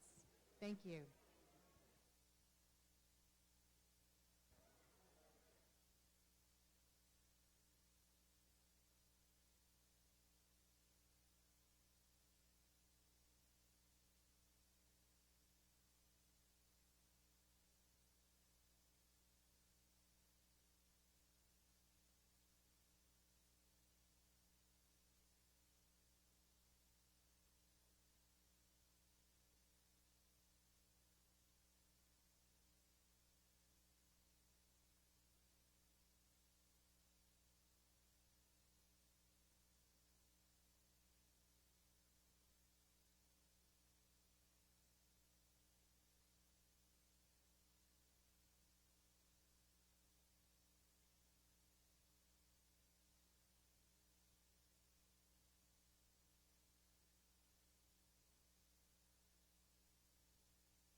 Thank you, everyone.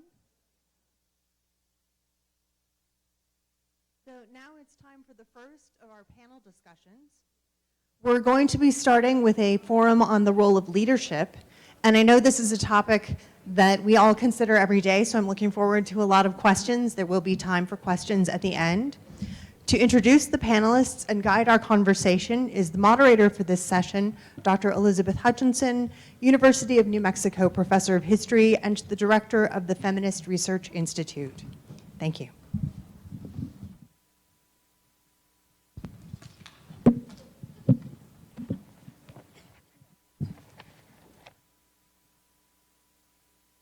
Welcome, everyone. Indeed, I am Dr. Liz Hutchison, professor in history, not very capable with technology. Just learning the ropes here, and I welcome my panelists exploring how the microphones are going to work for them as well. Welcome, everyone. We're really happy to see everyone here in the land of enchantment on our sacred lands. And I'm honored to be moderating this morning's panel on leadership. I'm sad we have lost a panelist on the way to the stage due to illness. Dr. Barbara Rodriguez, our wonderful senior vice provost, will not be joining us. She sends her regrets, and she sent us her notes, so we're ready.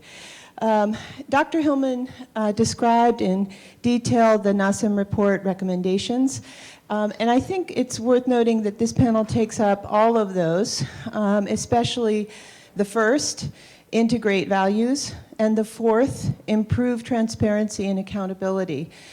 As you know, just about every mechanism for transforming our institution's response to sexual assault and to sexual harassment relies in some measure on having committed and clear leadership, from the highest levels of administration to the daily work of building safer communities. And I know a lot of our folks working with students, staff, and faculty on these matters are here, and I thank them particularly for their work.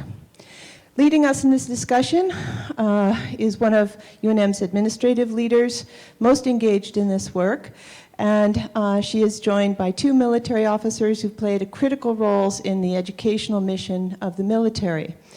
In preparation for this panel, just before I introduce them, the panelists were asked to consider what values motivate their leadership, as well as what challenges and successes they have faced in their quest to improve their institution's response to sexual assault and harassment.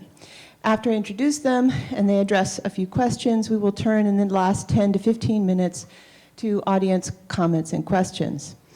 To my right is Dr. Amy Levi, who serves as the Vice Chancellor for Academic Affairs at UNM's Health Sciences Center, where she also holds a faculty appointment as the Leah Albers Endowed Professor of Midwifery in the College of Nursing. Dr. Levi received her master's and doctorate in nursing from the University of Pennsylvania, and before coming to UNM in 2012, engaged in full-scope midwifery practice, research, and teaching at the universities of Pennsylvania, Vermont, and California, San Francisco. We're glad she chose to come on over to New Mexico. Then to her right is Lieutenant General Jay Silveria, Superintendent of the United States Air Force Academy. Before taking command of the Academy in 2017, he served as Commander and Vice Commander of Air Force bases in Nevada and California, and as the Deputy Commander of U.S. Air Force's Central Command, where he supervised operations in Central and Southwest Asia. Last but not least, on the far end, Mr. John Kroger is the first Chief Learning Officer of the U.S. Navy. Having enlisted in the Marines at age 17, before earning degrees in philosophy from Yale University and his JD from Harvard Law School. Prior to his Navy position, Mr. Kroger served as a federal prosecutor, Attorney General for the state of Oregon, and President of Reed College. Welcome, everyone, and let's get started. Dr. Levi. University administration at UNM, as across the country, requires people in positions of authority like yourself to respond to all kinds of campus misconduct. What are the values and goals that you believe are most important for university leaders to bring to their work? Well, I can't speak without acknowledging... Closer.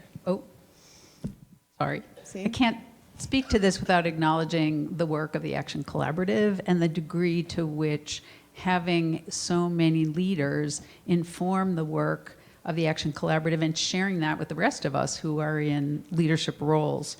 I think the two greatest items that Dr. Hillman mentioned, but I think also motivate a lot of my work in this area, are related to transparency and accountability. And I think the challenge of that in an environment in which that has not always been evident is part of what we work on a day-to-day basis.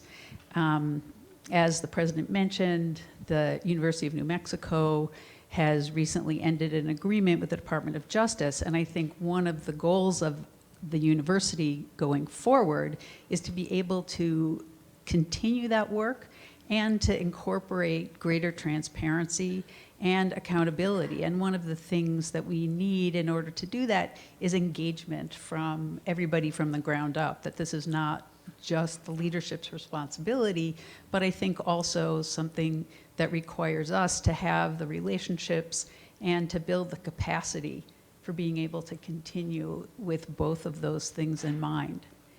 I think here we've had an incredible opportunity both with the leadership of the president, with our engagement with the Action Collaborative from the National Academies, and I think also we've been very fortunate to receive an Office of Violence Against Women grant that has allowed us to engage a lot of members of the university community, particularly from the OEO office, from our Women's Resource Center.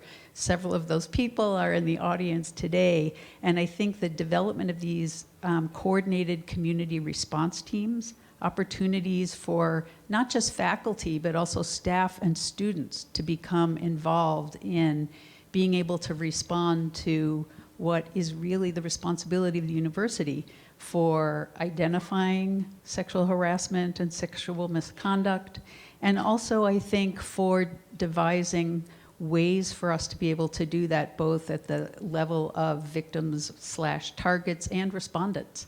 And this is a new undertaking in this environment. I think we were very focused on, we need to train everybody, we need to give everybody education. And I think restoring an environment of civility is really the topmost responsibility, and that's something we all share. That's just not leadership's responsibility.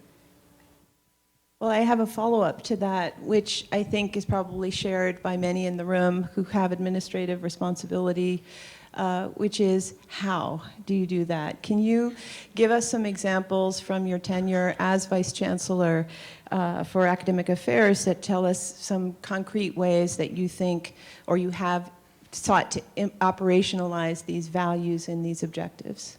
Well, raising visibility, I think, has been huge. I think even with the Department of Justice situation, I think there are lots of folks on campus for whom that's just not in their viewfinder.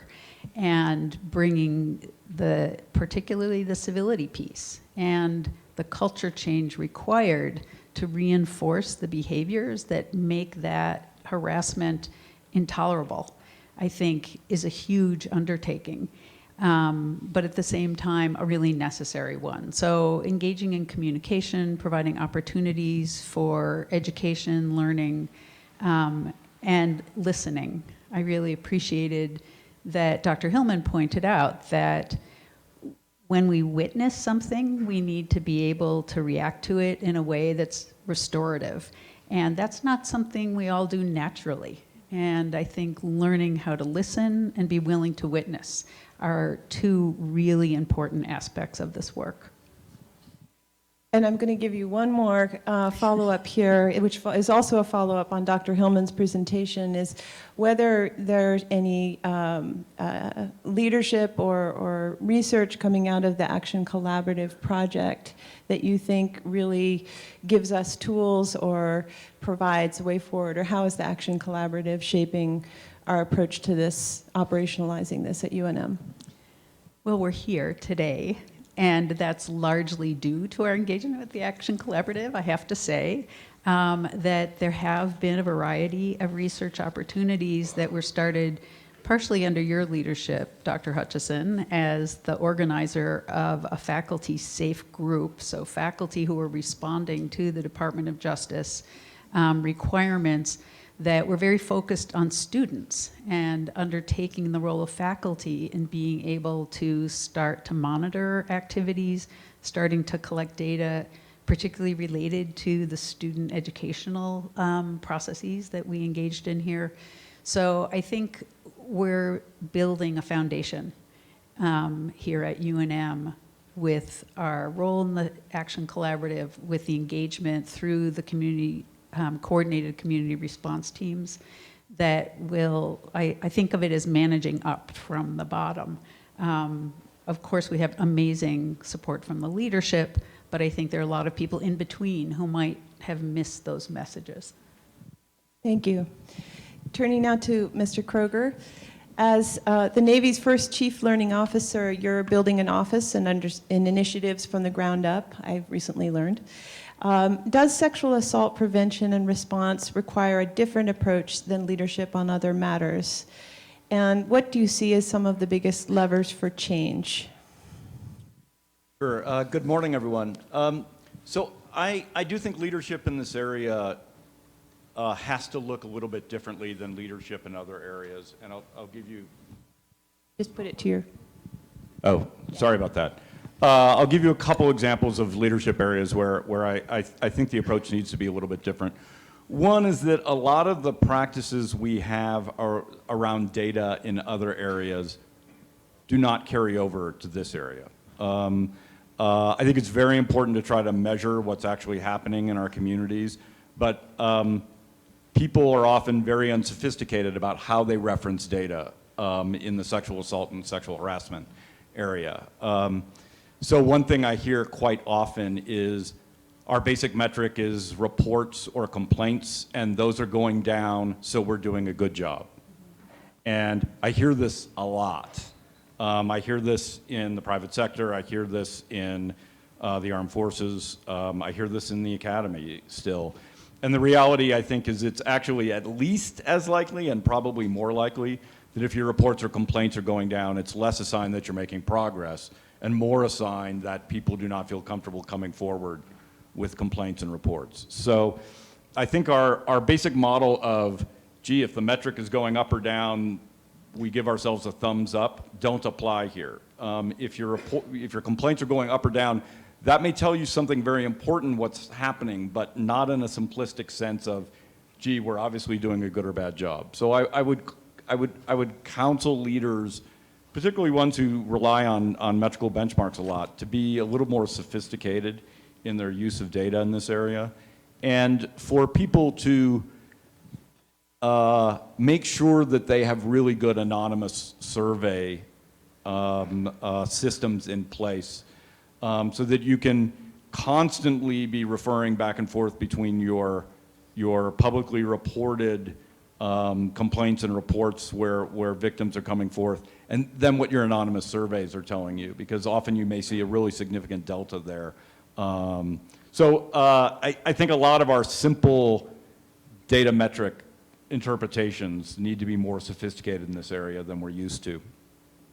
I think the other area I would say where leadership is different, I think in a lot of areas when someone comes into a leadership position, they believe, and they're generally correct, that they start with a level of trust with the community until they lose it. That people will think, you know, you're coming into a new job, whether it's a command or a position in the academy, you're a new dean or a new vice provost. And generally people will say, yeah, I'm going to give that person the benefit of the doubt, and I know they're trying to do a great job. And you start with trust until you lose it. And I would say in this area, that is not correct.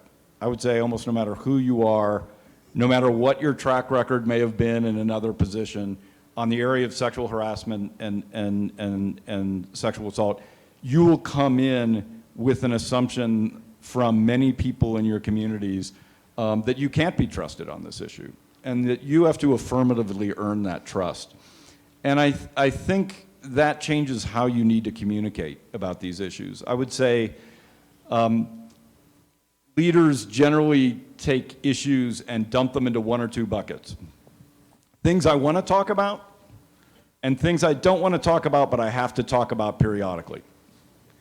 And you can't put sexual harassment and sexual assault into that second category of things you're going to talk about. You're not really comfortable talking about it, but you know you have to occasionally, so you do it. It has to be something that's a basic part of your communication and messaging from the very beginning. And I do think very early in one's tenure in a leadership role, you need to try to send messages that this area is important to you, because I do think you are starting with a level of suspicion, no matter how good your track record is. And that suspicion then carries over to that data issue we just talked about, right? I think the biggest challenge we have in the system is victims do not feel comfortable coming forward for a whole host of reasons. And until we attack that more systemically, we're not going to make progress in this area. And it really is on the shoulders of, I think, leaders to try to communicate from the very beginning their awareness that that's difficult, their awareness that the system is imperfect, and try to gain and build trust so that people will come forward. And what would you say are the biggest, in achieving those objectives, the biggest levers for change? You've talked about communication. Would you consider training, policy development, professional development part of that leadership as well? I do think training of your staff is critical.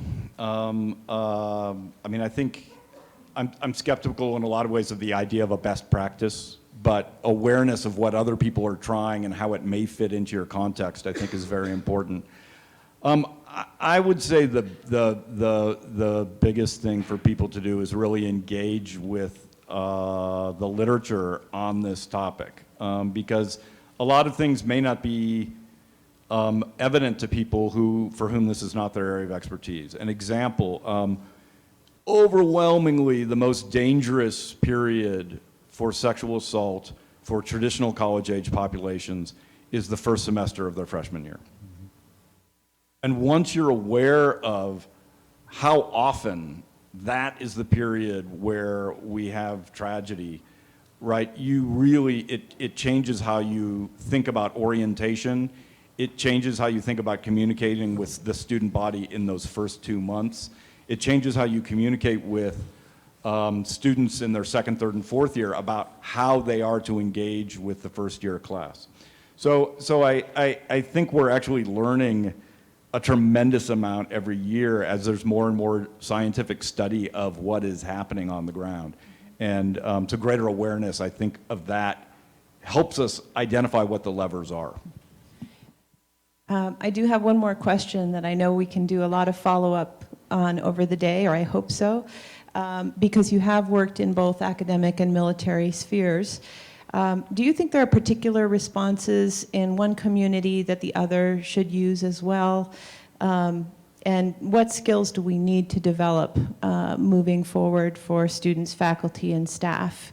This is really a question about culture change and how this might change differently in higher ed, in university setting than in military settings.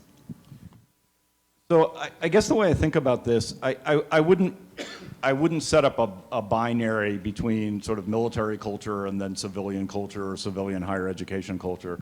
I think what I would say is that lots of different types of institutional settings have problems that are unique to them. So one of the things you saw in the National Academy of Science report was a real focus on particular male-dominated areas of the academy and very institution-specific relationships between, you know, primary investigators who have control of research funding and the graduate students they supervise. And I think what that sort of tells us is, while there may be general approaches, everyone needs to take a very context-specific look at their institutions when they're formulating what their strategies are. What will work at a small liberal arts college where 90% of the students are residential is very different from what will work at a university with 25,000 students, many of them not traditional age, many of them non-resident.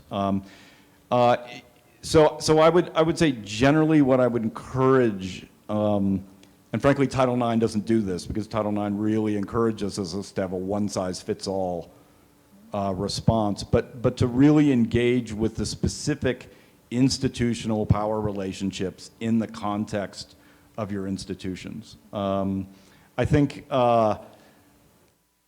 I really, having spent a lot of time working on these issues, I don't think you can lift practices from one context, put them in another, and expect to get the same results. And in the armed forces, there's a whole set of specific challenges. I would say we need a more robust discourse about what the unique challenges are in the armed forces setting. It remains a male-dominated setting in ways that are very untypical of many civilian settings. We know we've got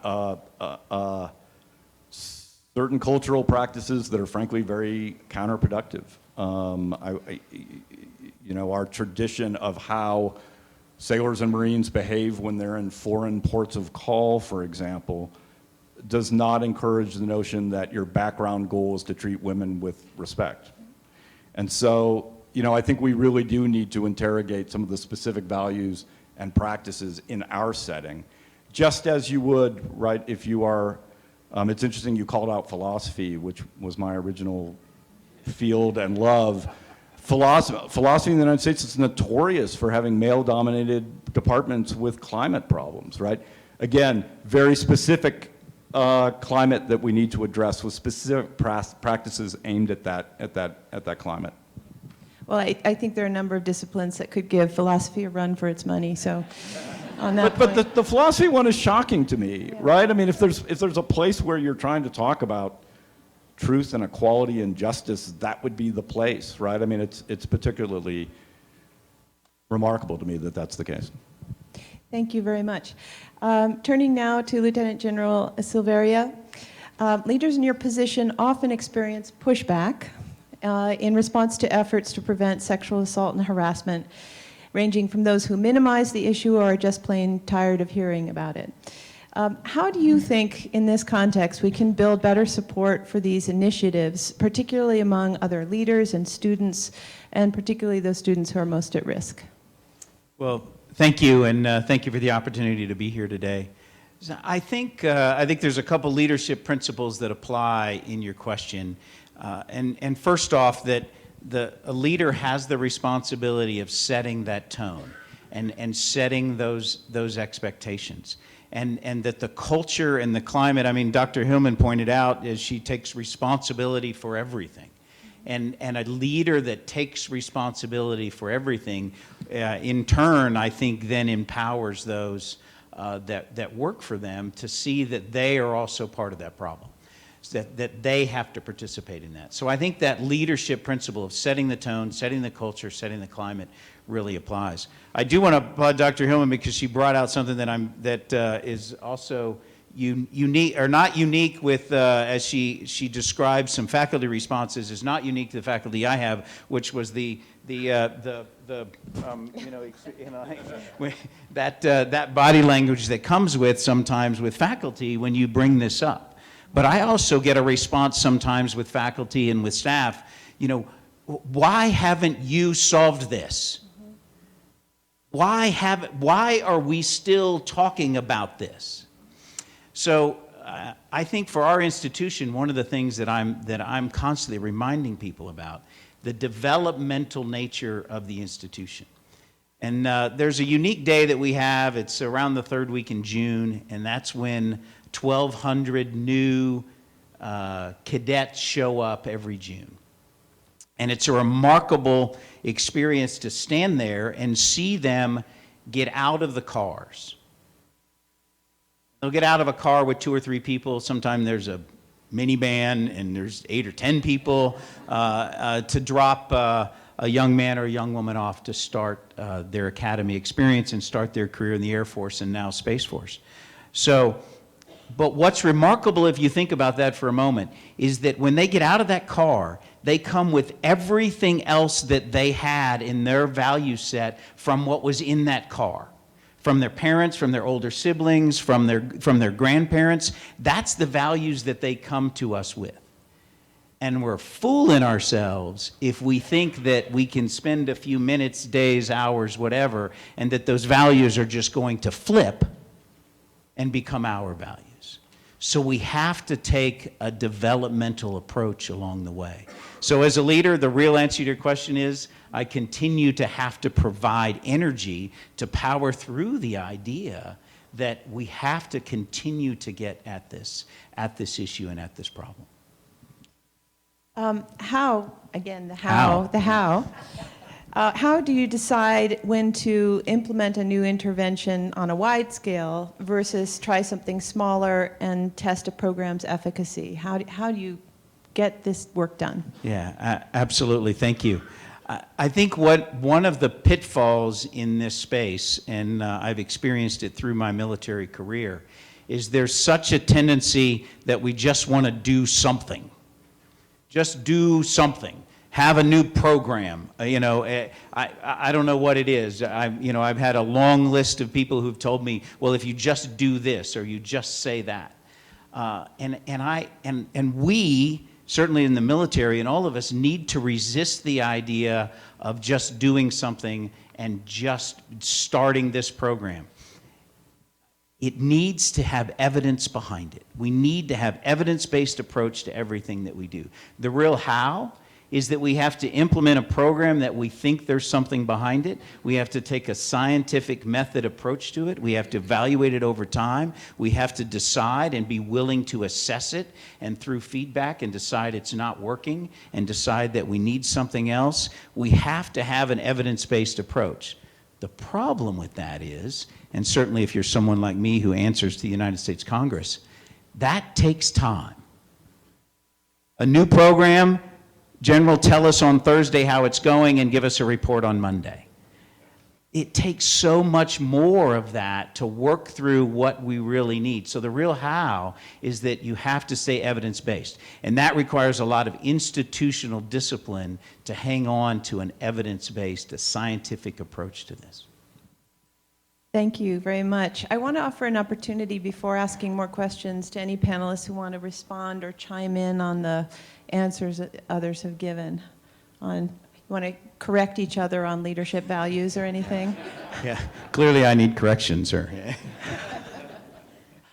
Can I add some about, because I broached the data point about because I wanted to follow up and support your point about the reporting numbers.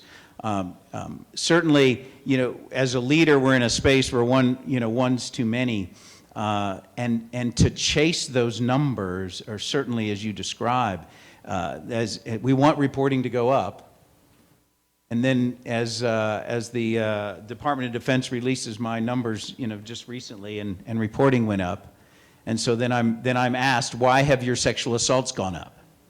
And that continues to be a struggle. This is a huge problem in every area. It's not just the armed forces. The reality is right now, given the baseline level of activity, if your reports are not going up, it's probably a sign of a problem with the degree of trust that victims have coming forward.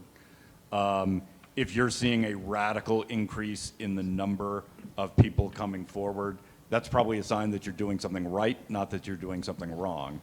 And the challenge is boards of trustees don't necessarily look at it that way. The public certainly doesn't look at it that way. Newspaper reporters don't look at it that way. Congress doesn't look at it that way. And so we have a general need to do much more education around this area. This was, as a liberal arts college president, this is a particular challenge because I think though we were not by any means perfect or even good, we had much higher reporting than many other institutions. And so people would ask, right, why is sexual harassment so much worse at Liberal Reed College than the University of Oregon, which has very little reporting? And right, the answer is we're creating a climate where there's trust. That's a conversation we have to have that leadership has to constantly have with the people who oversee us, our boards, if we're public institutions, our legislatures to understand that at this stage in our history, increased reporting may correlate just as much with good performance than failure to perform. Having just been shown some data about the Health Sciences Center on this campus, I would totally agree. It is related to trust and people's feeling that there will be no retribution, that they will not be victimized further if they come forward. But I also think we need to look at the underlying hierarchies that reinforce some of the behaviors. And I can say this from the medical hierarchy. And I agree, I resonated completely with how individuals who come onto our campus are bringing their values with them in their luggage. But at the same time, when we have institutions that have reinforced certain kinds of behaviors for maybe centuries, we really have a challenge in being able to say, we know this was okay yesterday, but it really isn't okay anymore. And we need to find ways of communicating that are meaningful to the individuals involved. Before we go to some more general discussion, just a few open questions for any of you who'd like to respond. Mr. Kroger, you've already thrown cold water on this one, but we talk a lot about best practices. But can any of you offer one or two specific things that you've done in a campus setting or in your professional setting as leaders that you felt made a tangible difference? Maybe it'd be nice to have some examples of interventions that so far have seemed to produce more good results than bad.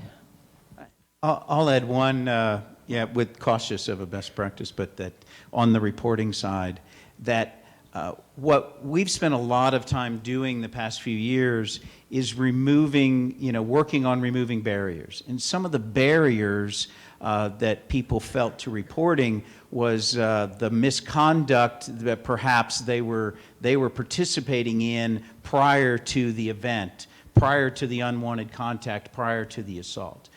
Such as being somewhere they weren't supposed to be, being out at a time when they weren't supposed to be, drinking when they were underage, being at a location that they were not, it was against some rule to be at. So we have made it very deliberate and in clear language that if you have been assaulted or a victim of a survivor of assault or unwanted contact and you come forward, then you will not be held accountable for those kind of misconduct elements.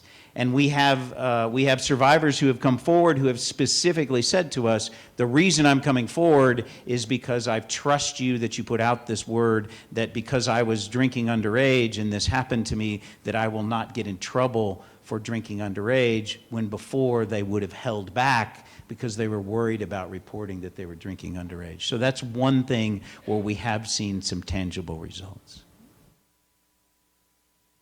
I guess I would throw out one thing that's a little bit complicated, but as a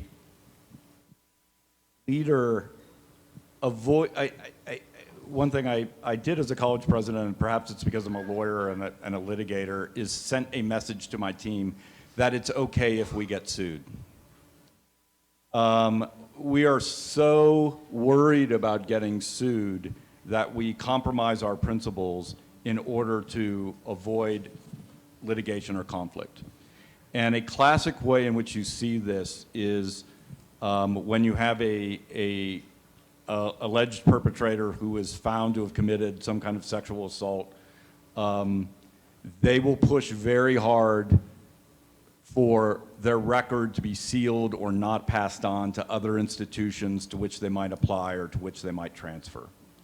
And that is often the difference between getting sued or not sued. If you're willing to compromise on that, people will not sue you. And for me, this gets to this transparency and accountability thing. I think it is inappropriate if a student, there's got to be some point at which we forgive them for events that occurred long in the past. But I think it's inappropriate if someone has committed a serious offense at one college for us not to share that data with other institutions at which they might enroll. And so to send a message to one's team that, we're not going to throw away our principles just because someone threatens to sue us. And if it takes some money to defend what we think is right, whether it's the kind of disciplinary measure that's being handed down or the degree of transparency, it's worth supporting that in court. And I think that's very, I constantly tell people as a lawyer, there's worse things than being sued. Our goal is not to avoid litigation. Our goal is to stand up for our principles. And if someone wants to call us on that and take us to court, that's okay. I'm really grateful to you for saying that in this audience. And a ray of hope in New Mexico. And your general counsel will not agree. I won't even go there. But a ray of hope in New Mexico is legislation that is in our legislature right now that is meeting to eliminate non-disclosure agreements in these kinds of situations. One of the things that was so remarkable at the Action Collaborative Summit was the ways in which different institutions are addressing the harasser problem. And of course, there are activists who are putting people's names on websites, and of course, the media is more than happy to engage in publicizing who these individuals might be. But at the same time, I think we do have an institutional responsibility not to allow that kind of behavior to continue. And I think reflecting on how to overcome institutional betrayal, that statements like yours are clear statements of institutional courage. And I think that is a very hard thing for us to embrace, since it's been something that just hasn't been a part of our culture for so long. So I applaud your clarity about that, because I think it is a very important message to victims, to respondents, to anybody in the chain who is responsible for responding to allegations. And it might, as we talk about that specific issue, lots of people are divided on the value or lack thereof of having lawyers as college and university presidents. But one way they could actually together make a difference is having all the lawyers who are institution leaders make a statement on this issue about, because we're probably better positioned to understand the value of sticking up for principles and not fearing litigation in ways that non-lawyers in the academy are not. And I would just add that we were blown away by a lot of things at the Action Collaborative Summit this past fall, but it was particularly the presentation by the General Counsel of Michigan, if I'm not, sorry, Wisconsin, I'm not from the Midwest, who, with a mandate from their Board of Trustees, had developed a policy against passing the harasser, as it's commonly known, something that UC Davis has often done. So the signaling can come from the very top, and of course, if the university attorneys are involved, that helps the whole process move forward, following the principles that you enunciate, so thank you. Another broad question is, some advice has already gone out from this panel, but what else would you want this audience to know? If you could ask each audience member to take one action after this discussion, what would that be?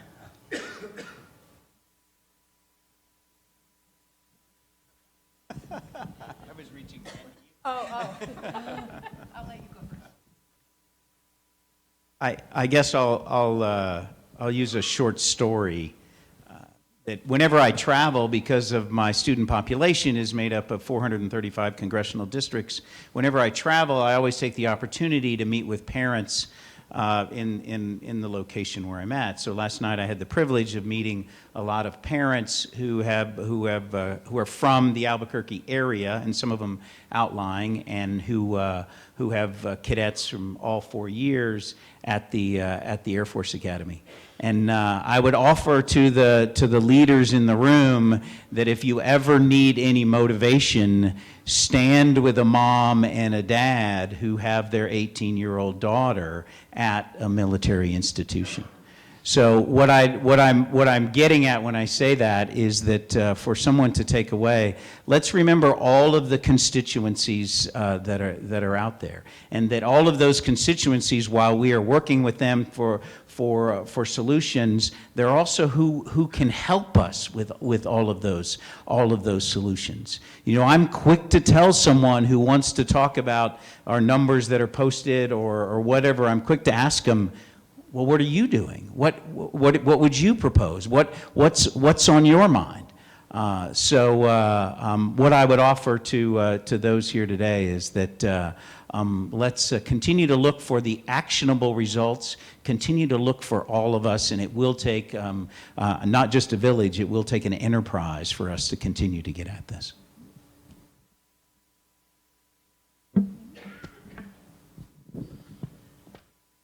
You summarized with the thing that popped into my head first, which is look for the pain points, because I think we all probably could identify what those are in our institutional settings, and those are going to be the hardest things to work on, but if those are being addressed, the rest of it will seem relatively easy.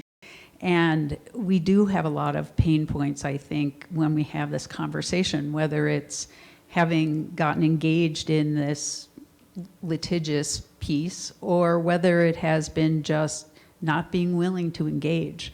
So I always do the hardest thing first, and the other stuff will come easily after that. I guess the one piece of advice I would have, I think the emerging field of sexual assault prevention and response has really developed a great deal of expertise, and the professionals who work in that field, you know, many of them were pioneers in the field because it still remains a relatively young field, but the degree of expertise is remarkable. And for any leader, the amount of bandwidth you can have on this one issue as opposed to any other is always limited. So you need a quarterback, and that should be your sexual assault prevention and response officer or leader. And don't force them to come to you. I think every leader needs to reach out to their sexual assault prevention officer and say affirmatively, tell me what I need to do, tell me what will help advance this work, and then don't say no. And particularly for leaders, it makes a big difference. Tell your immediate staff anything our SAPRO officer asks for, we're doing. You say that, and it will set up a climate in which you know, the sexual assault professionals won't feel bad about coming to ask for help and leadership, and you will have better guidance and awareness about what you can actually do to move the needle, as opposed to trying to figure out that for yourself. Thank you very much. We'd like to turn now to questions and comments from the audience. We have quite a lot of leaders in this room, so I'm hoping we can get some feedback and comments, suggestions. Please identify yourself, come to the microphone, and launch the question. So, Cole Carvor, Global Respect Advocacy Center here at UNM, and that last response is kind of a question I've been thinking about throughout this session. Several of you use this phrase, "from the ground up," and given the hierarchical nature of institutions, the types of power relationships that define these issues, what are those concrete strategies and practices of leadership that demonstrate engagement and visibility without sitting in the place of knowledge or setting the agenda, or at the expense possibly of the survivors themselves, the faculty, the staff that work most closely with those survivors? I think I will take a stab. Not to sound remarkably obsequious, but our Secretary of the Navy is here, and one of the things he, in most of his public presentations, talks about the value of humility. And I think humility in this area is really important. Being a leader in this area does not mean that you know everything about this area. It does not mean that you have all the answers. And so I think the way in which you can subvert some of those hierarchies is by being a convener and a listener, rather than having as your leadership model that I'm going to figure out what the right answer is and then I'm going to tell you what to do.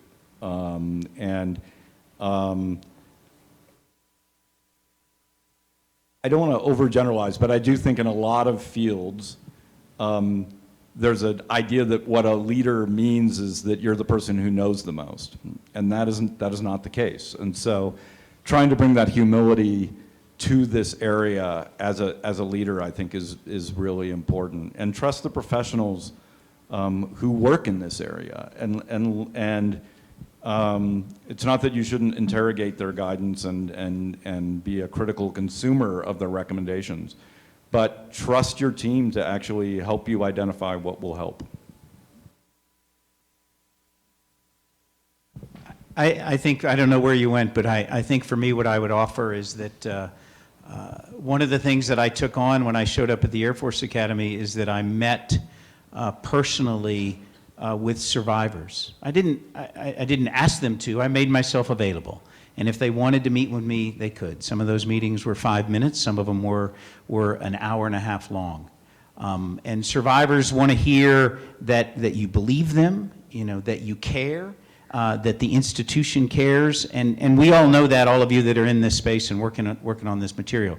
But what it told me as a leader, between that survivor and me, are a lot of layers and a lot of people, and it allowed me very much an opportunity to learn about my institution. So I've continued to do that, and I continue to learn, you know, with that individual personalized touch presence with survivors. So I would offer that as a leadership, certainly hierarchical, you know, as all institutions are, but that does not relieve the leader of the responsibility of knowing what happened when someone had their very worst day.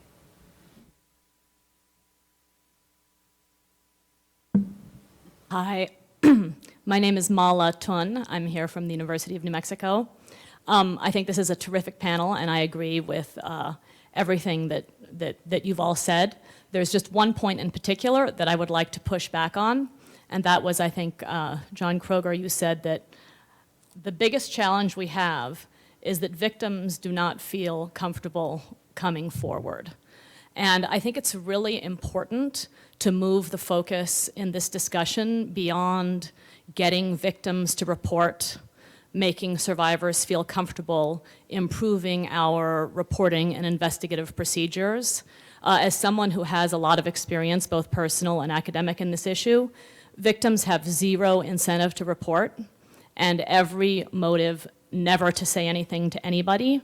And so I'd like to rephrase the challenge that we all face, which is that the biggest challenge is that people, members of the community, people who are witnessing an event, who hear about it, need to develop the confidence, the skills, and the support to actually intervene when they witness something, to intervene, to create a positive and supportive climate for everybody. And Sharon Potter and Jane Stapleton will be speaking more about it this afternoon, but I think that sharing the responsibility and the blame, not just responsibilizing, for lack of a better word, the victim, but distributing the responsibility across the community so that everybody is engaged as a bystander, a responsible and active bystander, that's the biggest challenge we face, not getting victims to feel comfortable reporting. So that's a fantastic perspective.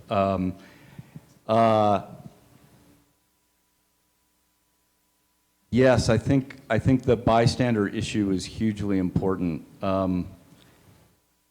It may be a lot of sexual assault happens when people are isolated and they're not bystanders, and that's the only that's the only thing I would say about that challenge, is that what predators do is cull people away from everyone else, and I've seen that a lot. I mean, one of the unique things about the Reed College presidency, and it's a very unique job, is that every student conduct case comes to the president, which is unlike any other president I know. So over a period of my presidency, I saw every sexual assault case that came forward. And lots of those cases, there might have been a bystander early on who could see an interaction at a party that they might have done something to stop. And we do need to encourage that. But I think a lot on the assault side of the spectrum it does happen when people are isolated. So I think both are. I wouldn't want to. I think your comment is very well taken. I wouldn't want to prioritize one of those challenges over the other. I think they're both very important.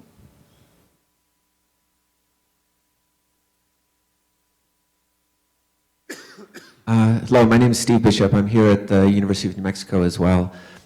So I want to thank you all about talking about issues like putting primacy on the assault over other misconduct, or recognizing that one needs to affirmatively earn trust and so forth. These are all statements that you've all made about that recognize the importance of a survivor-centered approach. Meaning, amongst other things, that survivors can control to the best degree possible their process and their narrative. So my question is, how do you balance ideas of leadership, of taking control of the situation, while at the same time allowing survivors to lead, so to speak, their own process and their own narrative? I think it's incredibly complex for all the reasons that we just talked about, why survivors don't want to come forward and all of that. And so part of that is creating an environment in which they can feel empowered, knowing that there are safe zones, that, if you will, safe individuals to whom they can report and confide in. I think particularly in this era of mandatory reporters, the idea that you can disclose to someone and not have to fear being pulled into a process that is not really going to protect you and not going to allow you to have that control is really important to address. And we have a lot of confusion about that, particularly because of the Title IX regulations, and in settings in which anyone who becomes aware of an incident is then required to report it up the chain. So we need to have safe spaces. We need to have confidential advocacy centers and places that victims / support or survivors, targets can go so that they can regain that power and that sense of responsibility. And it's a really fine line and a really important dance for us to support, especially in leadership roles when we can't control things like the litigious nature of some of the individuals who are involved, or at this point in time, the Title IX regulations. If there's an expectation of due process, how do we allow a victim/survivor to have control over a process in which they are not going to have access to the kind of support they're going to need?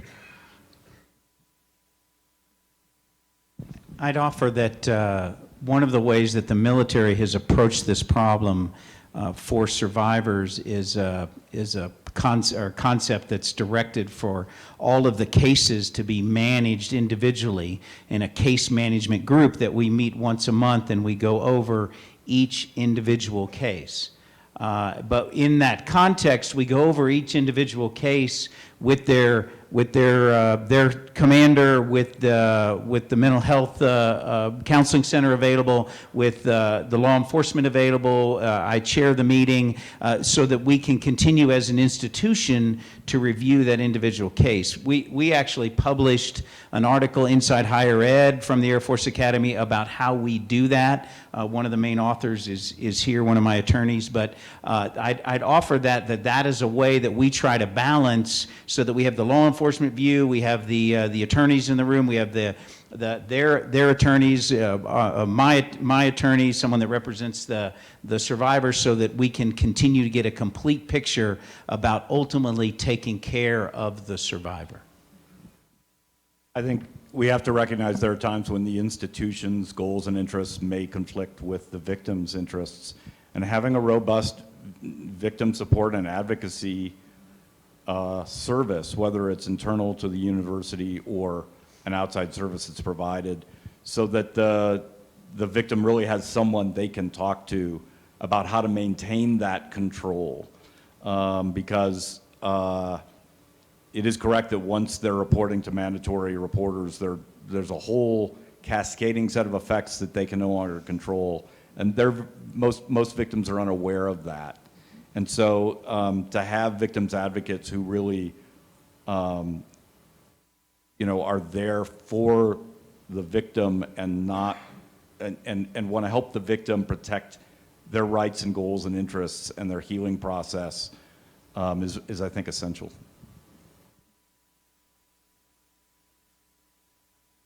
Hi, my name is Molly Weiser. My pronouns are she, her, hers. I'm a white presenting queer Latina Southwesterner from Ohio, who is the Title IX coordinator at Fort Lewis College, 4 hours north of here. And I just wanted to name the tension between building the trust necessary to receive those reports well, and ever becoming a person who might sit on a platform like the ones you are sitting on now.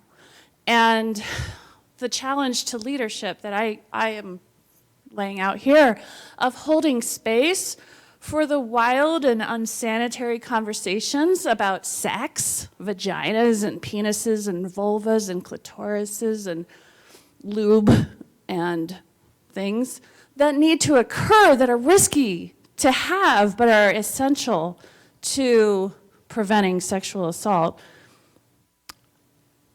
I don't know.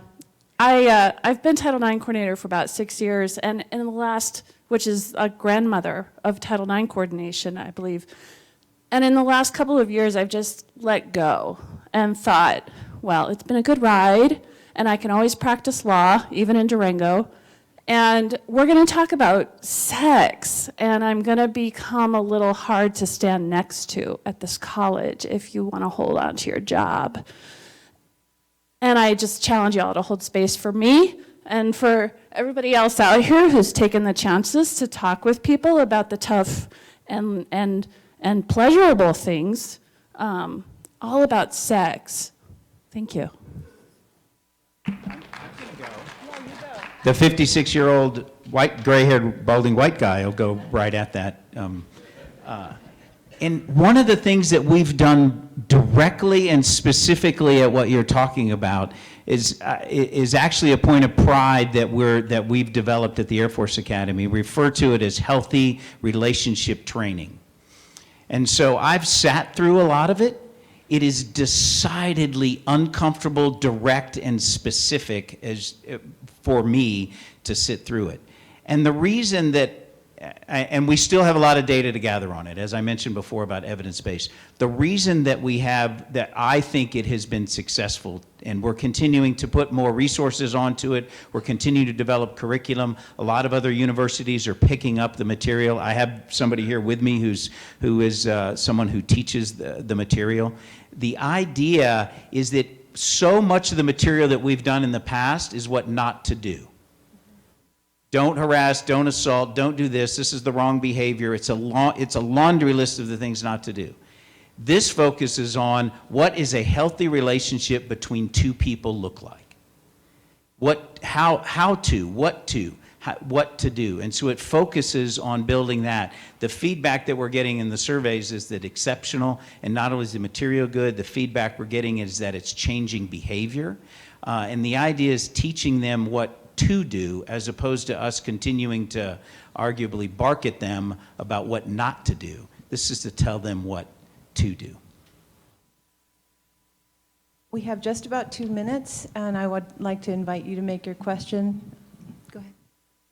I'm Commodore Rebecca Patterson, and obviously I come from the Canadian Armed Forces. So my role is equivalent to what Rear Admiral Burkhardt would do with SAPRO.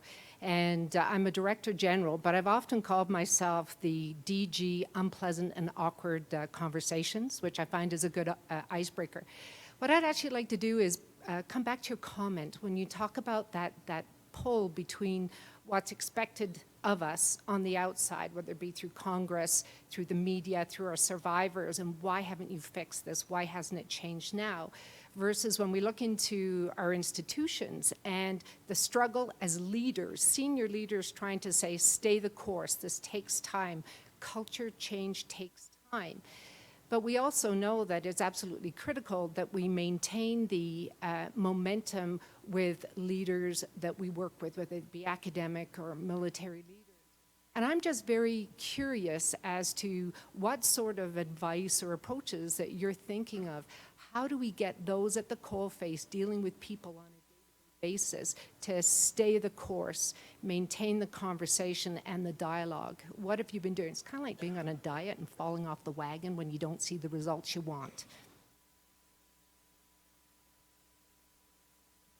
I would say in a higher education setting, I think it's really important for the president and the provost and the dean of students to be having a constant conversation with their board, rather than waiting for an incident which provokes media attention and then you're having a sort of defensive session with your board.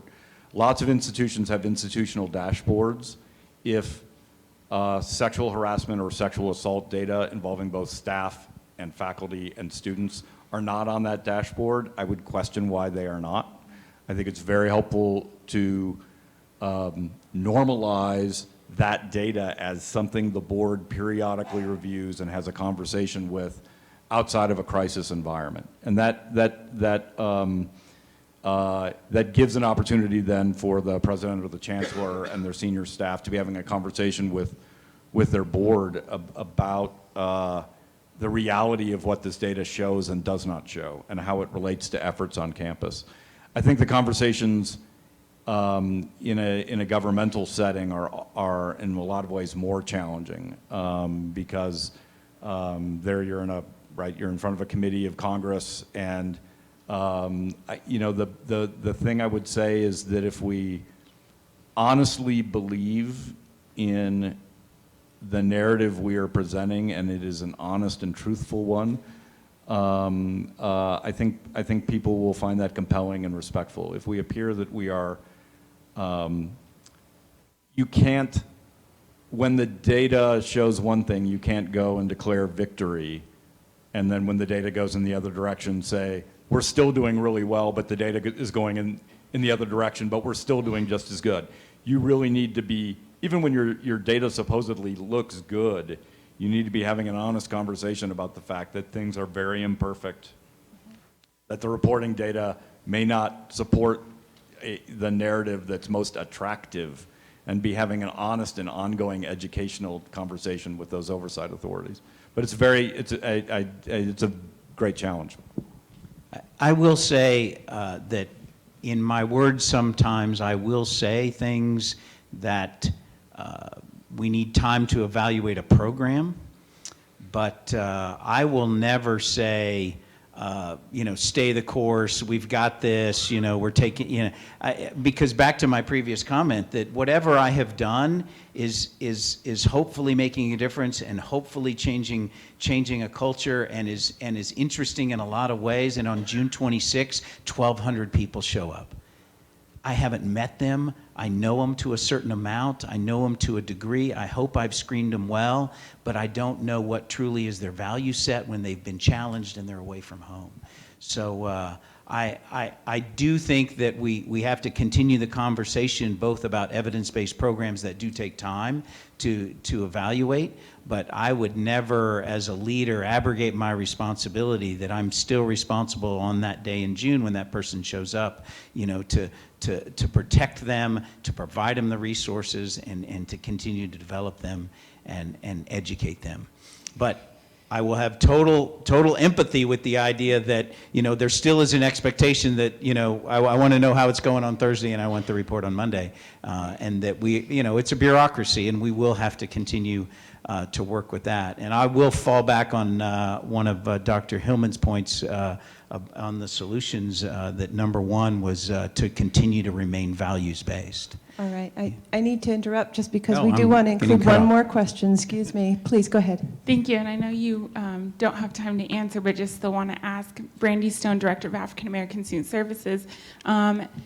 As in leadership roles, I'm just curious, what best practices or support are you providing to those on the ground that are intaking as mandatory reporters consistently so that we're not burning out or we're not losing trust in the system, and what self-care are you providing to those staff that are constantly in those roles? So thank you. Just acknowledging the issue, I think, is the first step. Knowing that there is some kind of secondary trauma that can occur. We actually had a conversation about this last night, I think, in terms of how mandatory reporters all the way to advocates really need to emphasize self-care in everything that they do. I think just acknowledging that being engaged in this is very challenging for people. So providing the support systems that will support the individuals who do this work is of utmost importance. I think with that, we are out of time. I thank you all for your attention. I thank the panelists.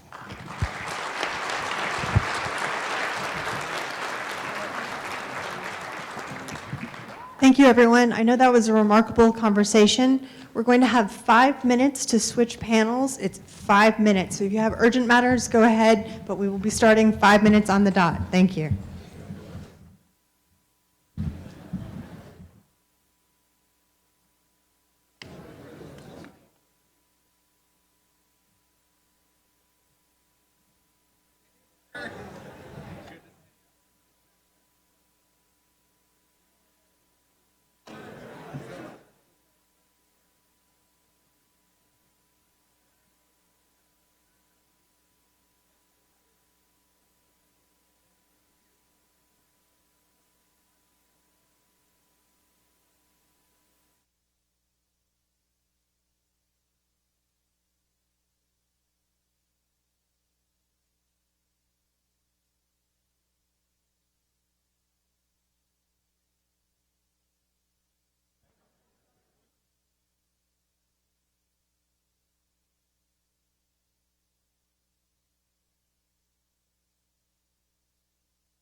please sit down.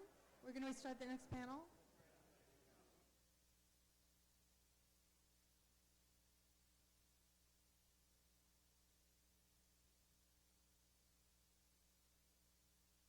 And I know that this next panel has big shoes to fill because the last one was so amazing. But we're very excited to introduce this next one, Promoting a Culture of Change Through Data. And to moderate this discussion, please welcome the Deputy Director of the Department of Navy's Sexual Assault Prevention and Response Office, Dr. Jessica Zabecki.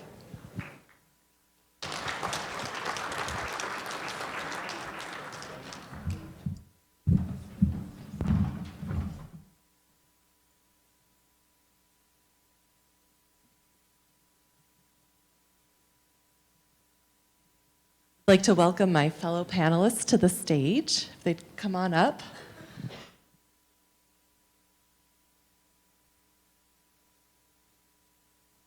I'm really honored today to share the stage with such a distinguished group of experts and scholars. I'll introduce them in a minute, but I just wanted to set up the conversation that we're about to have for you first. The theme of today's regional discussion is creating a change through data and an evaluation mindset. And I think that this group on stage truly believes in the value of data and program evaluation to get where we need to be on sexual assault and sexual harassment prevention. Our panelists share a common purpose in using data to address sexual violence to inform healthier climates. This group is also part of what Ms. Cohen mentioned as the return on investment for these regional discussions. As we share our data, examine ways to align our metrics with the goal of better informing our prevention efforts and truly understanding if we're making progress. So I hope what you'll hear during today's session is why we think it's so important to have these conversations about truly understanding our data and aligning our metrics. That in the spirit of transparency, we're actually sharing our data with you to start a conversation about being transparent about our data and talk about our way forward. So with that, I'd like to introduce the first panelist right next to me, Dr. Emily Rothman. She's a professor at the Boston University School of Public Health and holds secondary appointments in the Department of Pediatrics and the Department of Emergency Medicine. During her career, she has conducted numerous evaluations of dating and sexual violence programs. Dr. Rothman is currently working with the Department of Navy on program evaluation efforts under an Intergovernmental Personnel Act agreement. Next to her sits Dr. Angela Katina, and she is the Title IX coordinator for the University of New Mexico and also the lead for their campus climate survey. Prior to joining the University of New Mexico, Dr. Katina was a clinical assistant professor in the counseling psychology program at Arizona State University, where she served on ASU's Advisory Council on Sexual Assault Prevention. Next to Dr. Katina is Dr. Nate Galbraith. He is the acting director for the Department of Defense Sexual Assault Prevention and Response Office. Selected to be a senior executive in December 2016, Dr. Galbraith is the department's expert for prevention and response programs and the relationship to behavioral health, forensic science, criminal investigation, and sex offender treatment. And last but not least is Mr. Joseph Storch, who's Associate Counsel in the State University of New York's Office of General Counsel and Chair of the Student Affairs Practice Group. He serves as Principal Investigator on more than $9 million in grants and external funding in violence prevention and response. Mr. Storch serves as the lead investigator on SUNY's Campus Climate Survey and many other initiatives that support sexual assault prevention and response efforts. So with that, we'll go ahead and get started. Dr. Galbraith, the Department of Defense has collected data on sexual assault since 2006. Why is collecting standardized data so important to ending sexual assault? Am I on? Good morning. I think one of the things that I would tell you is everyone needs, in order to understand this program, is a common set of facts. And to understand the extent of the problem, as was spoken about in the last panel, it's so important to understand how much of your population is experiencing these things so that you can understand to what extent are you actually seeing the folks coming forward and understanding, okay, how much of the problem am I seeing? And I will tell you that this data, as standardized as you can get it, and reaching out to all of the different things that drive what your data should include and what it should say is very important. And I think that it definitely shakes, it causes senior leaders in governmental organizations, boards of trustees to shake in their boots when they begin to see some of this information. The experience that I had was that when I arrived at the Sexual Assault Prevention and Response Office in 2007, just about a year and a half after it opened up, I noticed that we were counting the number of reports that came in the door, but as a clinical psychologist, I wanted to know, well, where's the rest of the story? There's so much more here that we can tell. And when I was able to find out that, that the numbers were the 2,000 or so reports that we collected in about 2006, 2007, 2008, the denominator was actually closer to 34,000. Senior leaders in the department did not want to know that number. That was, matter of fact, the words were to me, we'd hate to see the department get saddled with a number like that. And my response back was, well, we'll never get better. If we don't know what the extent of this problem is, we won't be able to track through this over time. And so over time, what I would tell you is that standardized data not only gives you a foundation from which to speak, it helps you track that progress over time. It lets you see the challenges that you have with regard to where do we need to go, what do we do next. And for leaders, it helps you chart the course for what the future can look like. That data over time it's going to change. We had a decade of progress where we saw the rates of sexual assault, the past year prevalence of sexual assault come down, but then in 2018, we saw the numbers come up again. Your approach has to change, and it's a constantly changing problem.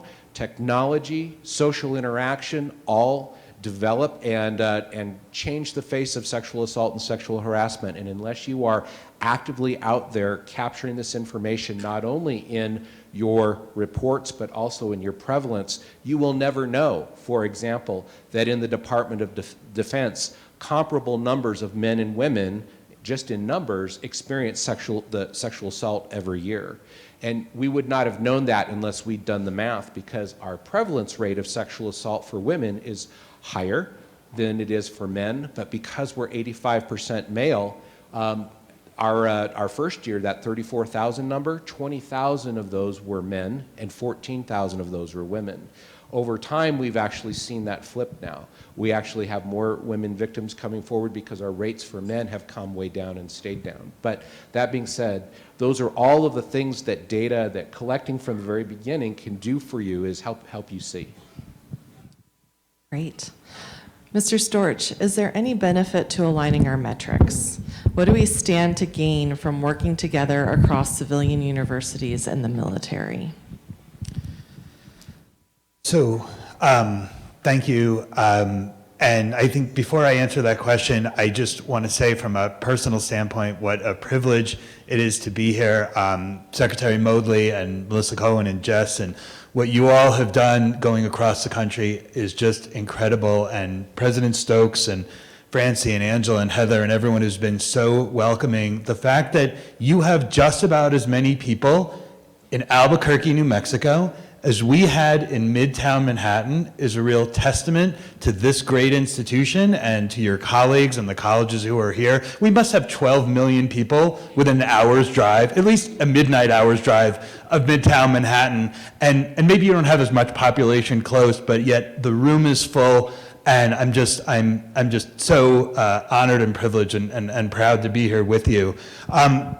We SUNY has scale. We are very, very big, and so everything we do is very big. And when we did our climate survey, we had more than 40,000 responses, and that gives us the ability to understand the experiences of our students at a deeper level than many smaller institutions who've conducted very well, very similar surveys, and they could tell you overall prevalence, but maybe they can't figure out the details for the experience of a Native American female on their college campuses because there's just not enough of them to be able to make that assumptions. And so we're very big, but the Department of Defense is bigger, and you have great service academies, and your students are coming from the same backgrounds our students are. Not only are we big, but we're pretty diverse. We have schools in Midtown Manhattan. We have schools in very rural New York. We have tech schools. We have a nuclear power plant. We have a College of Ceramics. We have a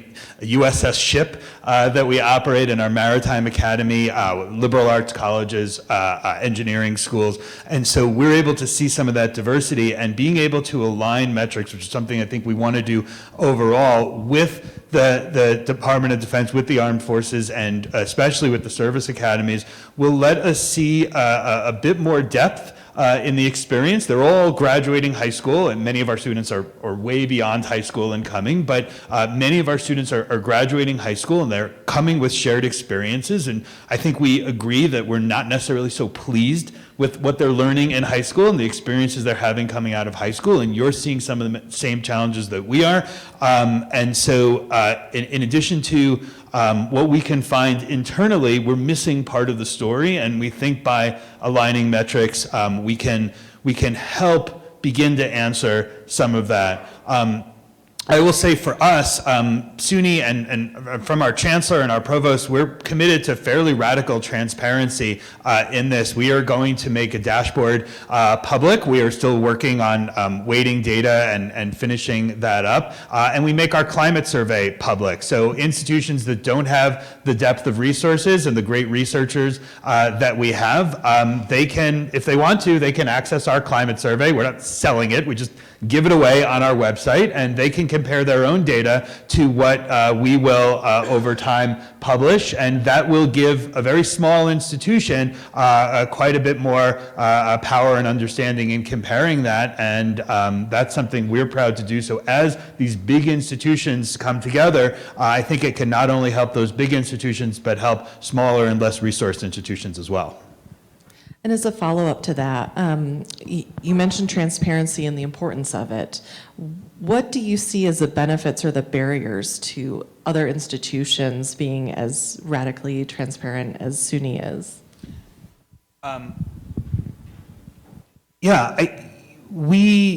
We have leadership who recognize, as you heard in the last panel, and as you heard from President Hillman, that numbers going up, numbers of reports going up. We want prevalence numbers to go down. We want reports to go up.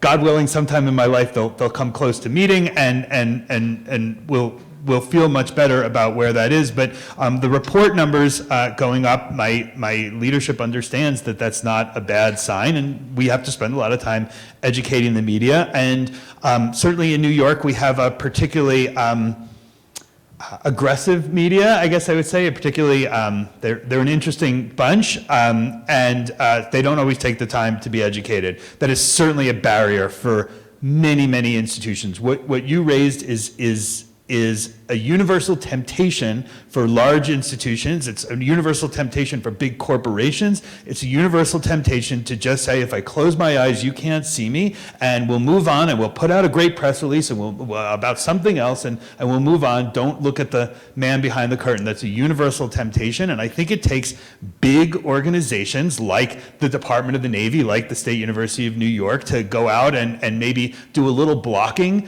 for some of the runners from the smaller organizations who don't have the bandwidth to educate, and maybe big organizations have to take some hits, as certainly many large institutions, both in the military and in the academy have. And hopefully that lowers the barriers, but it is no president wants to be known as the president of the school. You know, we have schools that we can think of scandals in the last 5 years that our grandchildren will know those schools by those scandals. The same way we think of Kent State and we think of the shooting that occurred before I was born, my children will think of Kent State and the shooting. We will think of many institutions that are in the modern day that will be, and no president wants to be that. So that is certainly a temptation, and I think maybe it takes some large organizations to go out and be some blocking tackles and take some of those hits and educate the media and the public about why transparency. And the numbers are, I mean, this is what I say to my group, and I have a great group who's much smarter than me with the data, and they say, well, you know, this is really weird. This number is going up and this number is going down, and we expected the opposite. And I would say, well, the numbers are what the numbers are, right? We're not changing the numbers, right? And maybe it just takes some of that. Dr. Rothman, as scientists, we know that it can be challenging to compare data across different sources. When looking across the many different ways to measure sexual assault and sexual harassment, what have you found that's similar and what is different? Yeah, thanks. So I think you mentioned that, along with Dr. Sharon Potter, who's here, we're working now with the Navy, SAPRO, very part-time. And one of the first jobs that you gave us a few months ago after the last regional dialogue was you came to us and you said, well, there are all these different estimates of prevalence from various campus climate surveys, or internally at Navy and DoD, we have some different surveys that we've done. How can we make sense of it all? When we're talking about alignment, it means how do we look at these prevalence statistics from all of these different sources, and can we make sense out of it? Or is what we're dealing with here really a bunch of apples and oranges? Because the way that the questions are worded is slightly different from survey to survey. And so we've engaged you all have engaged in this process, and I want to kind of tell you two things about it. So first of all, you know, as we've just been talking about, there are advantages to aligning the wording of questions on surveys so that our metrics can talk to each other. They will allow us to make inferences about the various institutions and collectively, all together. If things match, then we'll have a better ability to do that. And so people have been coming to meetings. They've been talking about how is this possible to really make sure that survey questions match up and which institutions are going to be able to make those changes. And some great progress is being made on that front. At the same time, on sort of a parallel track, the other thing that we did was take a look at the survey questions that have been asked and what people have been measuring. And we said to ourselves, you know what, maybe it's not quite so bad as an apples and oranges situation. Maybe it's not true that the data totally doesn't talk to each other. Maybe it's just sort of different flavors of apples, and that we can actually tease out from the data that have been collected at various institutions questions that are similar enough that we can line them up and we can actually start making some of those inferences across institutions because the wording is similar enough. So now I'll tell you what is similar enough and also what is different that we still need to work on. So all of the different campuses and entities that are measuring sexual assault and harassment and rape have some kind of basic questions about unwanted sexual contact, about coercion, about drug-facilitated sexual assault, and all of them have questions about penetrative rape. And the questions are worded similarly enough that you can line those up and you can kind of look at the prevalence statistics across and get a general sense of whether they sync up. What is different is different entities have asked a different window of time or time frame that we need to look at. So some places ask the respondents on their surveys, has this happened to you in the past year? Other places ask, has this happened to you ever in your life? Some places ask, has this happened to you since you first got to campus or since you were first a student? And so lining up the time frames is something that we have to look at. It is true also that the exact wording of the questions can vary, and so some universities or some entities have a much broader way of framing the question and may get higher prevalence rates because of that. One way that people often look at results is broken down by gender. In some places, people are collecting female and male. In other places, they're also collecting non-binary gender. And so looking at some of the demographic categories and figuring out if those align is yet another piece of the work that remains to be done. All in all, I think there's a lot to celebrate about the fact that we are able to make progress on these two fronts simultaneously, which is looking at how we align and also using what we already have. Dr. Katina, we've talked a little bit here about collaboration and working together to align our metrics. You've recently collaborated with federal agencies and researchers to collect data and conduct campus climate surveys. Some of these efforts will be highlighted later in another session. What has the University of New Mexico gained because of these collaborations? So first I want to say there will be 3 separate sessions later that do discuss some of our climate survey data. One of them is with Dr. Teresa Cruz, who will be speaking about the McBee survey. I'll be speaking a little bit more about some of our surveys, and then Dr. Malatoon, who will be talking about evaluations and our gray area training. And so I don't want to speak too much about that because I don't want to take away from their presentations, but just know that that will be in the breakouts as well. Some of the stuff that we've been able to gain, obviously insight, and with that comes pros and cons. And as we're looking at this, I think one of the pieces, and you brought this up, was we do have that quantitative yes, no, maybe Likert scales, but what's driving that? What's underneath that? And oftentimes when we use these survey datas, there aren't enough qualitative questions. I'm a huge fan of qualitative data because we can see the pinpoints when we look at quantitative data, but what is really going on with the culture underneath it that might be promoting some of these behaviors that we're seeing within the numbers? And so I think using more qualitative data to really get the perspectives from those who are responding to the survey is really important. I think with that too, some of the other things that we've been able to gain from looking at this are the experiences of the different types of students that we have.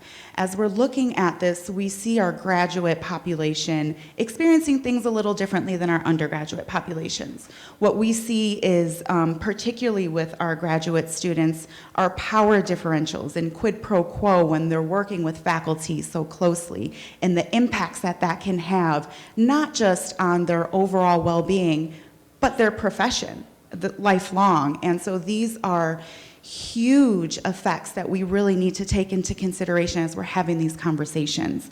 And then with our undergraduate populations, I think those are a little more mainstream in what we would think of in terms of the sexual assaults and drinking and those pieces where we have our 18-year-olds coming in and being adults and leaving home for the first time. The other pieces that we've been able to see as we're using our data is an increase in mental health and perpetration. Now, New Mexico is not a rich state, and so we're using all the resources that we can to be able to address these issues, but we know that they are emerging issues, and so we're trying to get ahead of it as much as possible. Other things we're seeing are bi-directional aggression. So understanding the nuances of DV a lot more are going to be helpful because labeling someone a complainant or a respondent doesn't really give the full picture of what might be going on when they go home. Some of the other pieces that we've really been able to gain are who is and who isn't reporting. When we look at our climate surveys, they're in English. And so what can we do to then provide these surveys to maybe our non-native English speaking students, or how can we make these more accessible so that our student populations feel represented, feel seen? Another thing we've seen, and Dr. Rothman actually touched on this, was as we look at these climate surveys, they are very binary in terms of male-female. Sometimes they just have another section where it says other. What we've seen with ours is our trans and genderqueer folks are not filling out our surveys.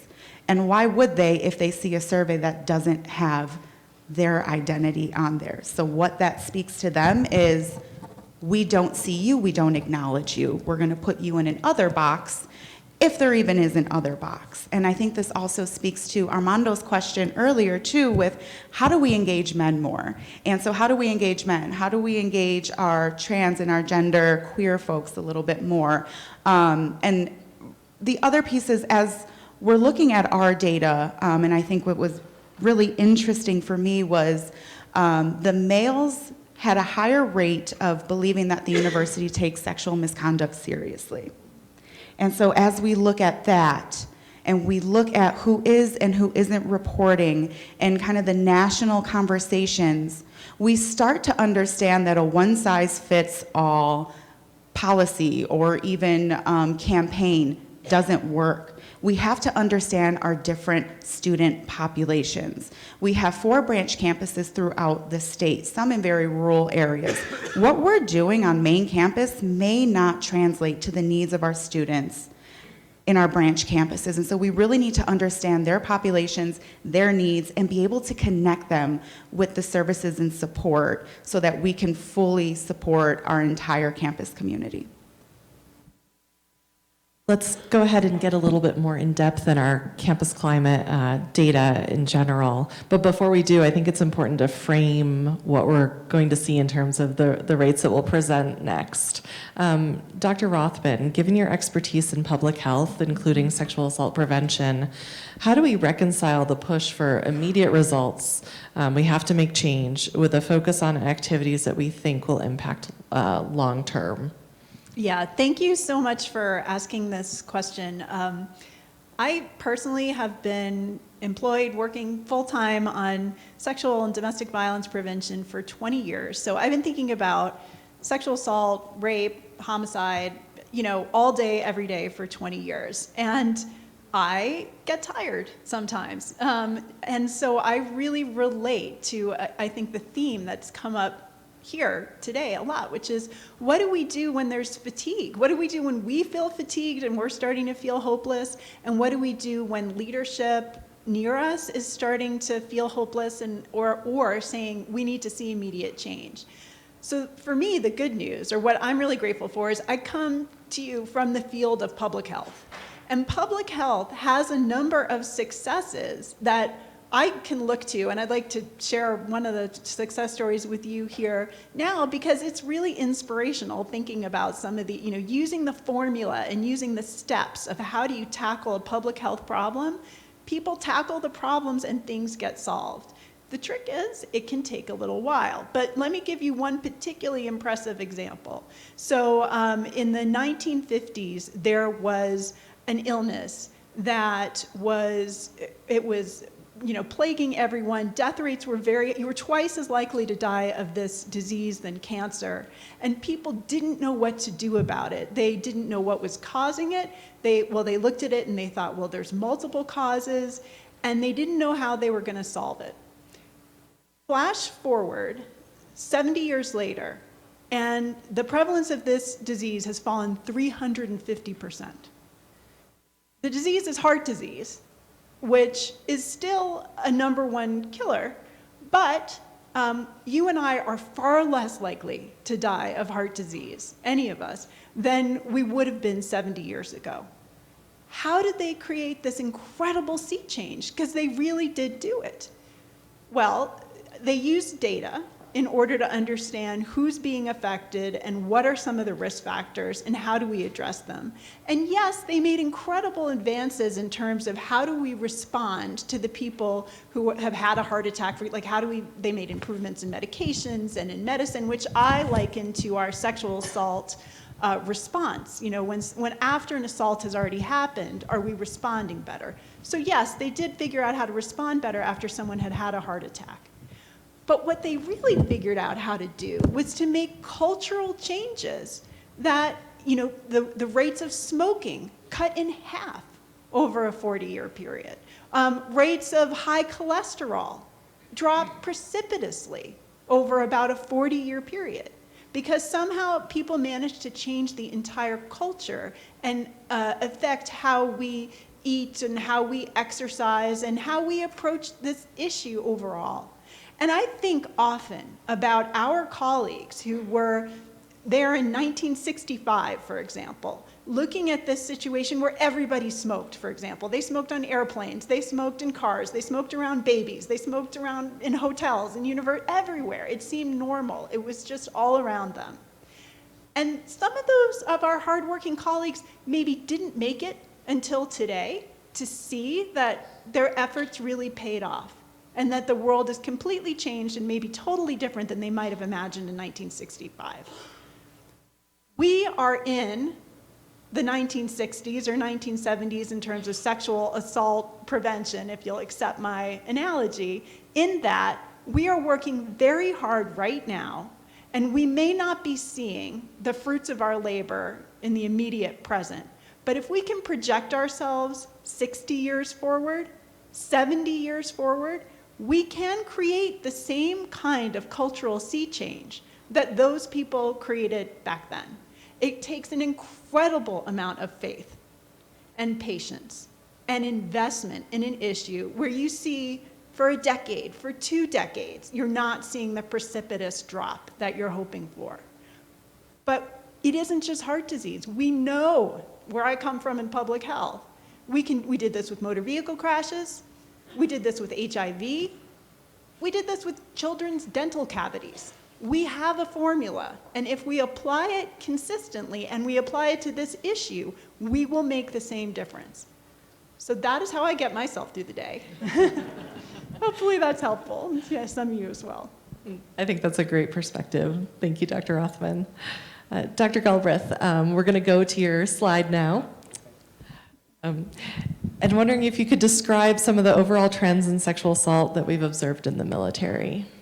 Absolutely. So this goes along with what I mentioned at the outset. So when I arrived, our initial, just to orient you to what you're looking at, the blue line are our rates of prevalence as established by scientific surveys that the department's been doing on this issue since about 2006. The red line across the bottom are the number of reports that we've received from servicemen and women who've experienced a sexual assault. And since we're talking about definitions, in the Department of Defense, we have 2 components of sexual assault. One's a contact or touching or groping type crime. The others are penetrative crimes. And so our numbers across the bottom reflect both our unrestricted reports, which are reports to law enforcement and command for investigation, as well as our restricted or confidential reports that we talked about a little bit earlier. And just a note on confidential reporting, so important. When we go out and we talk to our people, and both in surveys and in focus groups, about what brings you forward, the whole idea that you can go to someone and talk about what happened to you and it's not going to get pulled into a process that you're going to be stuck in, it not only brings forward those people that may never ever go forward in the accountability process, but it also brings in those people who are interested in pursuing the allegation in an investigation or prosecution. But they are also very much interested in having that confidentiality that allows them to assess what are you going to do for me and how do you support me as you go through this system. So what we've tried to do is to track the past year prevalence of sexual assault versus the number of reports that we receive every year. Now the percentage numbers that you see going across the middle at the 10,000 line, that's essentially how our reporting rate, or how much of the problem have we seen over time. And you'll notice back in 2006, as I mentioned, the 2,200 or so reports, 2,300 reports, were only 7% of that 34,000 number that I spoke about earlier. As you see over time, we've seen reporting go up, and we've seen prevalence come down up through about 2016. And you'll notice that we estimated that the 4,800 reports or so that we received in 2016 were about a third of the prevalence that we measured. And you'll notice that in that prevalence measure through 2016, rates have changed. For women, they came down by 1/3. For men, they came down by 2/3. This is real progress. It's not success. It's real progress that I think that we see through the education, the focus, the senior leader speaking about this regularly and often. As a matter of fact, really in the Department of Defense, we didn't see a huge effort until our prevalence actually went up in 2012, and you saw that 26,000 number. Matter of fact, that was a number that really got the attention of a lot of people, both in Congress and in senior leadership in the Department of Defense, about what you're going to do. And I actually have to talk to you about the current era of our focus really ties back to this data being presented to the Secretary of Defense at the time, Mr. Leon Panetta, and the fact that he said, well, we got to do something about this. This is awful. Thank you, sir. Until that time, my office had never been inside the Secretary of Defense's office to talk about this issue.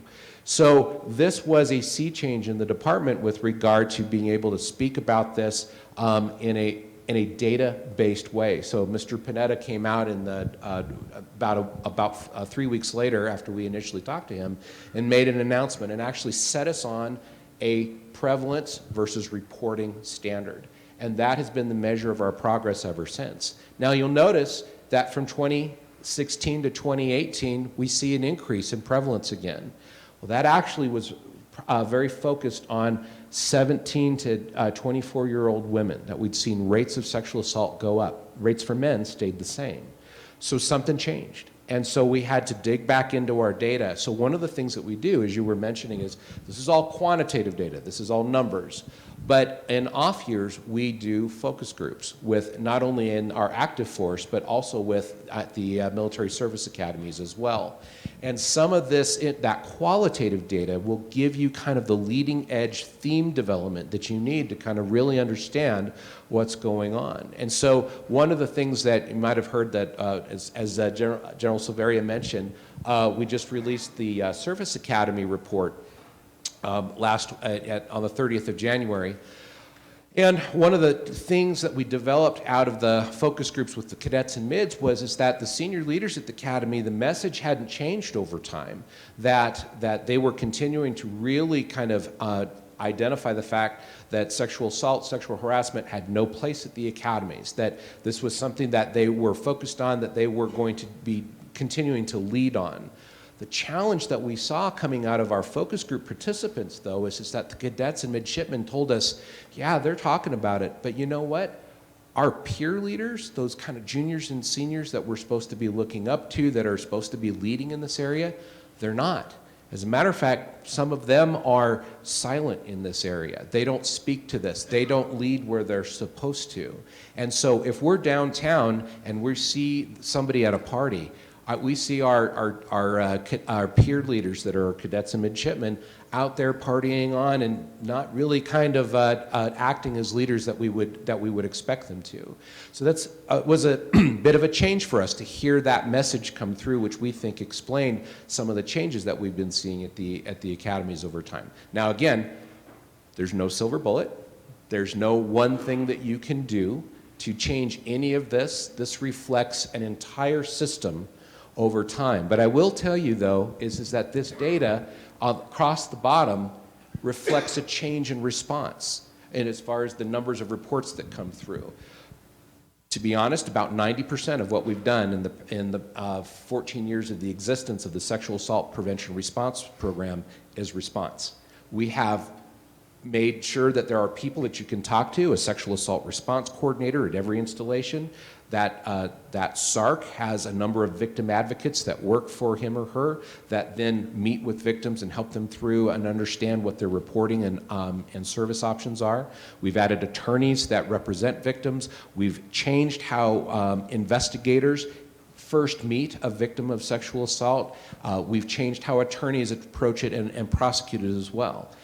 All of these things take time because just to bring those numbers up, we're seeing 1/3 of reports versus 7% of reports now. That's the payoff of a decade of investment of time.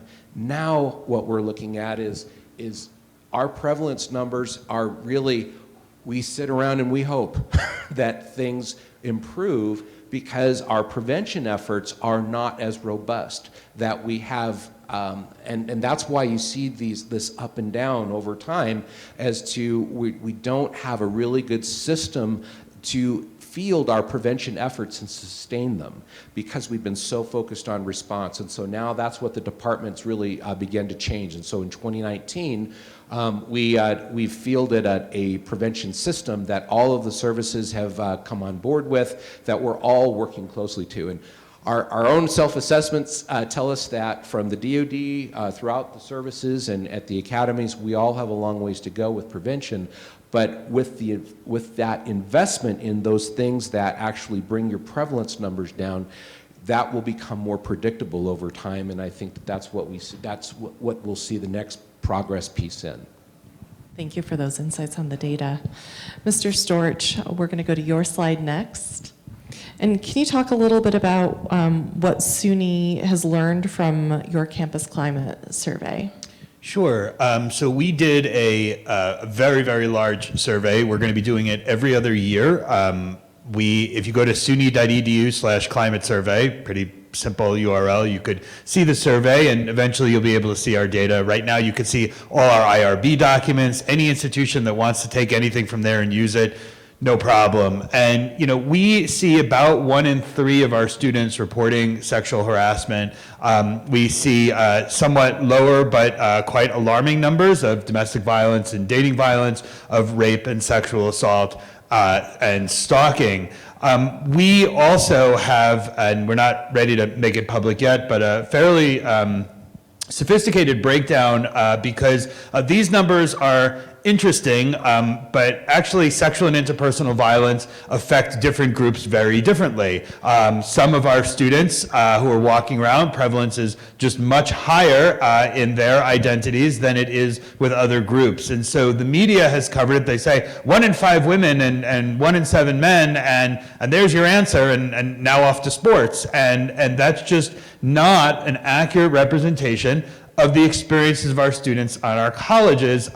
Sexual and interpersonal violence is not evenly distributed, and by the way, it is distributed worse against those who come in with, many of whom already face significant barriers and challenges to getting to the institution in the first place and to staying there once they get there. So we saw that our numbers are fairly consistent with what other institutions have seen. We do ask about experiences in the prior year, so it is not lifetime experience. We thought that that would give us a bit more mud in the data than we wanted. We asked about the past year. We are able, through a very sophisticated process, to preload some data while also releasing it as soon as the student hits submit, so we can actually figure out what response came from whom. But it's a very sophisticated system, but we're able to understand the identities of the students who take it, and then there are a couple we asked them to self-identify. Interestingly, trans and gender non-binary students are overrepresented in our survey compared to their population as a whole. And we include specific opportunities to identify yourself in a number of ways there. So that is sort of our overall prevalence. I think when we switch to the next slide, what I want to talk about is results. So we know about the acute results, we know about the trauma, we know about medical needs and counseling needs. What I don't think any other survey answered, and what I was really, really keen to put in, is how many of our students change their academic plans or disappear after, and this is, as you might imagine, fewer students leave after harassment, more students leave after rape, and domestic violence, stalking are sort of somewhere in the middle. But, Emily, you made this great point about heart disease, and if in 1940 or 1950, the government had said, and leaders had said, heart disease is a huge problem, let's all change our policies, and let's see what free things we could do. Let's see what inexpensive things we could do. And if we just change the law and change the policies, heart disease is sure to come down. And I'm sure that that had some impact, but the federal government and states also spend billions of dollars on drugs and medicines and surgeries and all sorts of other things. And so, you know, it's really a privilege to be here with leaders in the armed services and to sort of borrow a concept from you. In order to get where I want to be 60 years from now, God willing, we'll all be there to see it.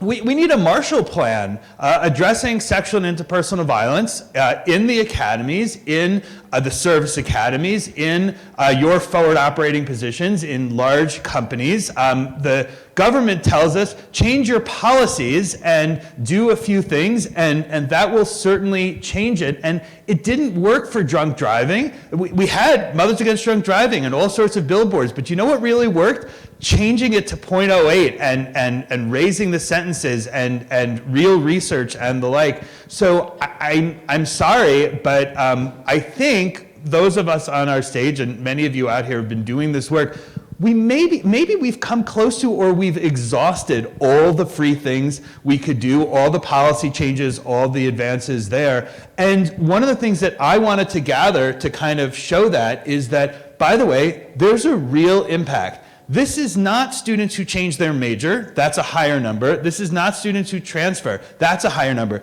This is just our students who report being victims of these crimes, who left school, who exited the education pipeline. That means they are less likely to have good health outcomes, they're less likely to be married, they're more likely to suffer many of the things that public health worries about. They will likely live a less fulfilling life. A college degree versus a high school degree is $1 to $2 million of income over the course of their lifetime. And this is, by the way, for institutions of higher education, hundreds of millions of dollars of lost tuition revenue, of lost room and board, across the country, not just at our schools, of lost tuition, room and board, of lost future alumni dues and future football game tickets and all of that. So I hope that when we really go public with this, and I hope that institutions can look at and think about their experiences and the number of students who come forward there, and if they have similar students who are transferring out, who are just leaving school. This to me is the scariest one. These are students who just, I'm out. And we're worried, by the way, that this is a bit low because some of our students didn't make it to take the survey. But this is something that I hope that we have national leaders here, we have institutional leaders at a national level, and I hope we could think about, but we're gonna have to do more than policy changes, more than discussions and the like. It's gonna take a significant investment from the government and major institutions for us to get where I think you laid out so nicely where we should be. Thank you for putting that data in the bigger context. Dr. Katina, we'll go to the next slide, and if you could share a little bit about some of the experiences and behaviors that you've been assessing in your campus climate surveys and how that data has affected your programming. Sure. So before I get to the graph that's up there, the surveys that we use, so when we talk about domestic violence, intimate partner violence, sexual assault, those are huge umbrella terms. And what we see oftentimes is students are challenged with identifying, I was a victim or a survivor of assault. And as we're using these climate surveys, they are focusing more on behaviors rather than these kind of categories. And so when we're looking at these behaviors, we see an increase in prevalence rates because they're finally able to identify what some of these unhealthy behaviors are that historically we might have been socialized to believe are okay or are a rite of passage for colleges or military academies and et cetera. So I wanted to address that one piece, and what we have seen, and I don't have a graph for this one, we have seen an increase in reporting, but we've seen an increase in sexual harassment, which I think is one of the more challenging pieces to identify. And I really want to credit the folks in the room who've done training. Representative Howland earlier talked about the fact that UNM has trained almost 37,000 students in person. person. And so being able to really identify what those behaviors are empowers our students to then say, that wasn't okay. I want to either talk to someone confidentially, and huge shout out to our confidential advocates. We couldn't do this work without you all, but now we're starting to see the trends a little more accurately in terms of the climate for our university. With that, the training that they give at the beginning of the year for new student orientation also talks about our policies. And so when we look up here, we see the rates of students who know that UNM has a local sexual misconduct policy. In 2016, the total was at just under 65%. 2019, it was at 90%, which is great. But then I think that also goes to Mr. Kroger's point was, okay, now what? They know there's a policy there. Do they know what's in the policy? Can they understand the policy? If not, do they know where to go to be able to access some resources and support, or someone who might be able to translate that policy for them?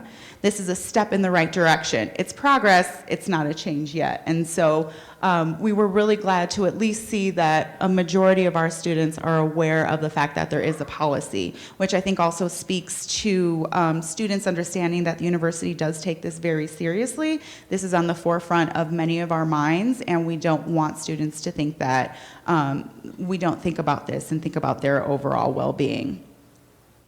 And then if we can go to the next slide, please. This is also something that Lieutenant General Silveria had pointed out earlier in terms of students coming in and not being a clean slate. They come in with their own values, their own morals, their own habits. And one of the campus climate surveys that we used asks about the last 12 months, but I actually do like the lifetime prevalence, because one of the things we see is they're not coming in as clean slates. Past victimization is huge for those who have responded.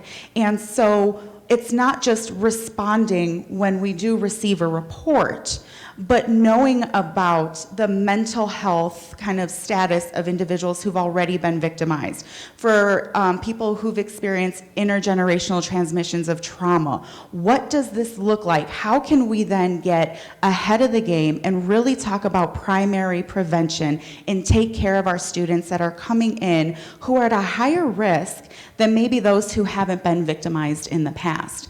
And so I think that's really important for us to be able to start thinking about, okay, we see the ones for sense enrollment, but we don't know how long they've been here. If it's our graduate students, were they undergraduates here? Did they receive their master's here and then their PhD? If so, that's about a 10-year span. So what does that enrollment look like versus maybe a freshman who's filling this out? And so I think this really gives us a bigger picture in terms of our students, the work that we need to do, not just on the response piece, but also that primary prevention for those who have been victimized in the past. In the interest of time, I'm going to cut you off there, but Yep. thank you. We're ready for a few questions. If you can go ahead and line up at the microphones, we'll go ahead and take some questions.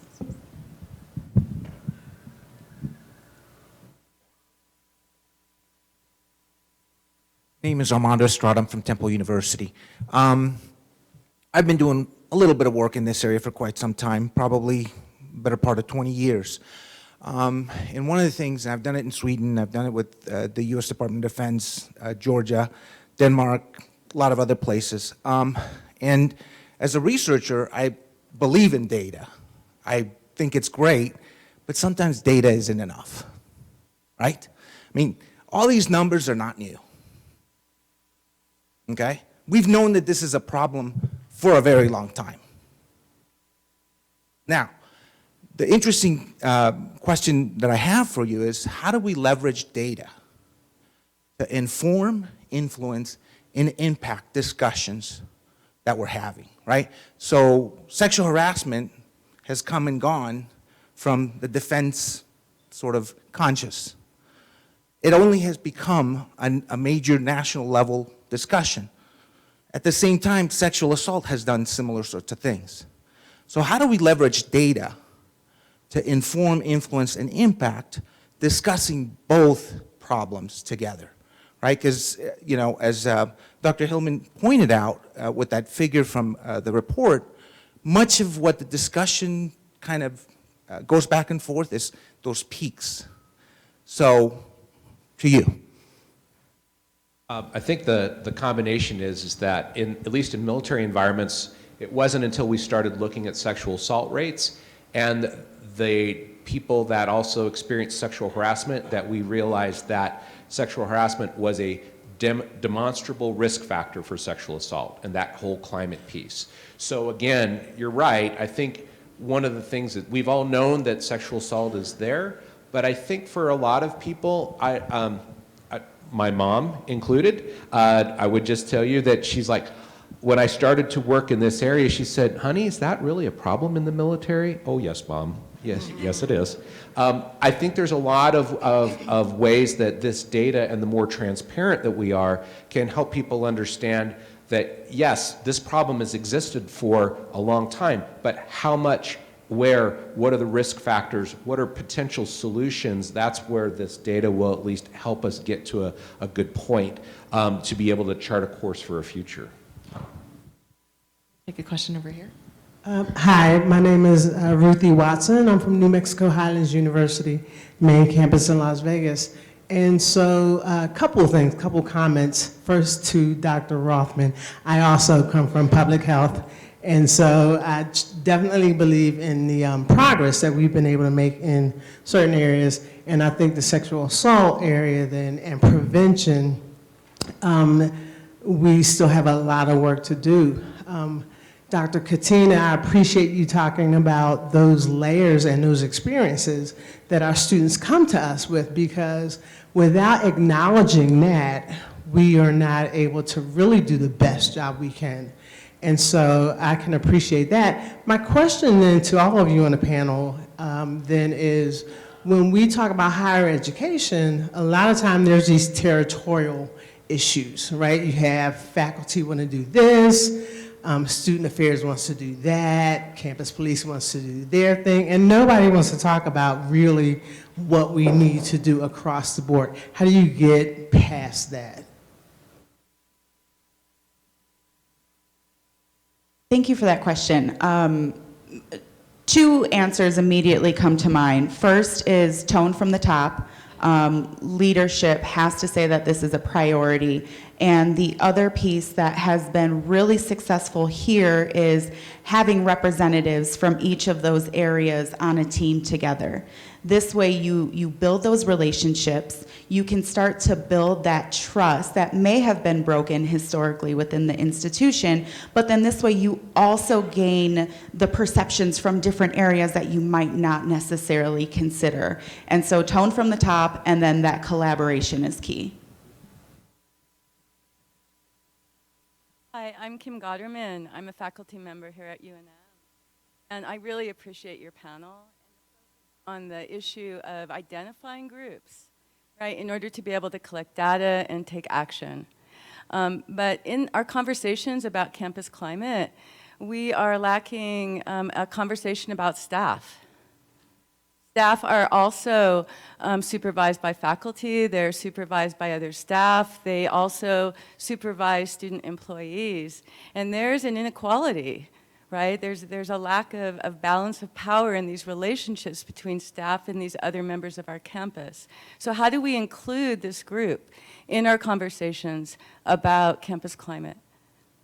Well, I'm pleased to say from the SUNY perspective, we made the decision to do a uniform climate survey of our faculty and staff as well. So we will have, we're trying to get the student one out the door, and the data I showed you, just to be clear, is not yet weighted, so that's not our final, it'll change slightly, but that's just about where we are. We're gonna also do that for staff, but I couldn't agree with you more that the need to bring folks to the table is so key. And, you know, we've had in our groups from everyone from presidents to faculty to police chiefs to everybody, and we want the best we can from each group so that others identify with them and know that their voice has been heard. And with that, we're going to conclude our panel. I want to thank our panelists for their time and appreciate the engagement.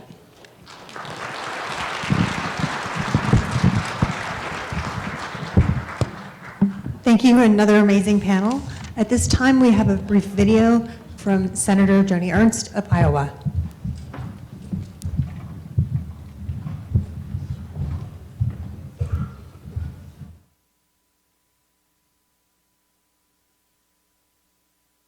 Hello, folks. This is Senator Joni Ernst, the junior senator from the great state of Iowa.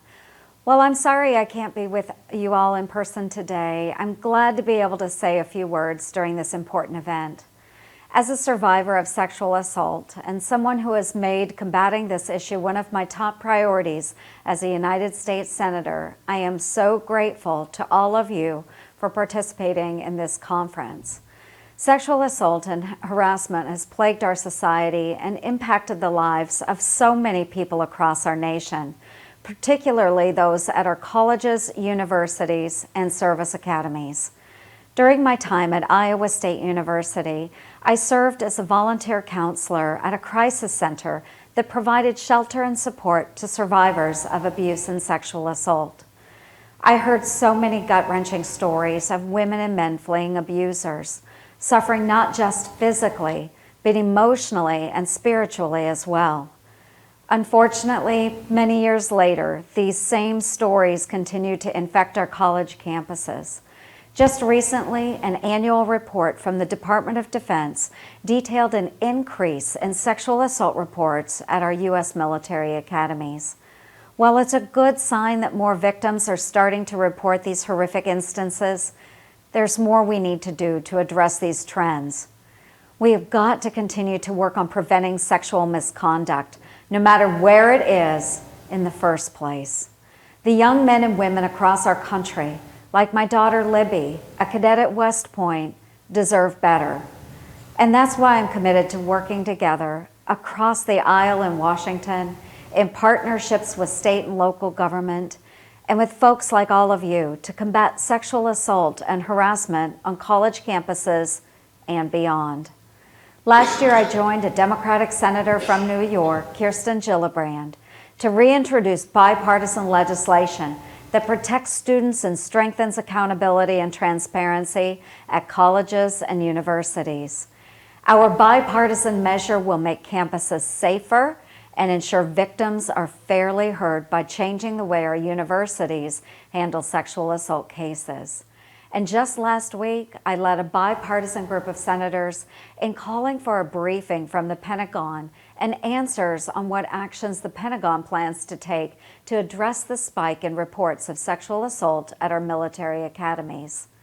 But the work doesn't end with Congress. We must challenge people to do better to protect victims from these horrendous assaults. And thanks to all of you, we're making progress. The work you're doing and the conversations you're having today serve as a model for our institutions across our country. If we really want to combat this issue, these are the hard discussions we must have. Thank you for allowing me to share a few thoughts today. And thank you all for the work that you are doing on this important issue. I'll continue to be a voice on this issue in the Senate and stand ready to work with all of you to combat sexual assault in our society. Thank you, and God bless you.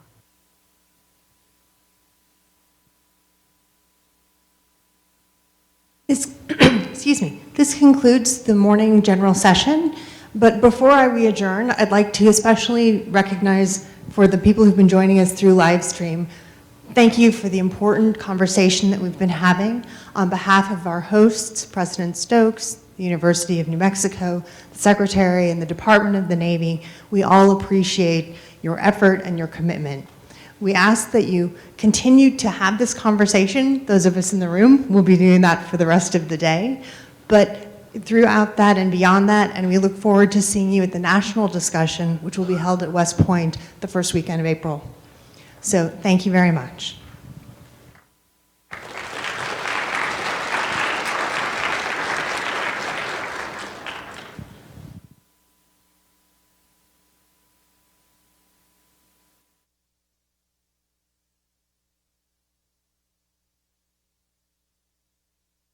I believe we're out.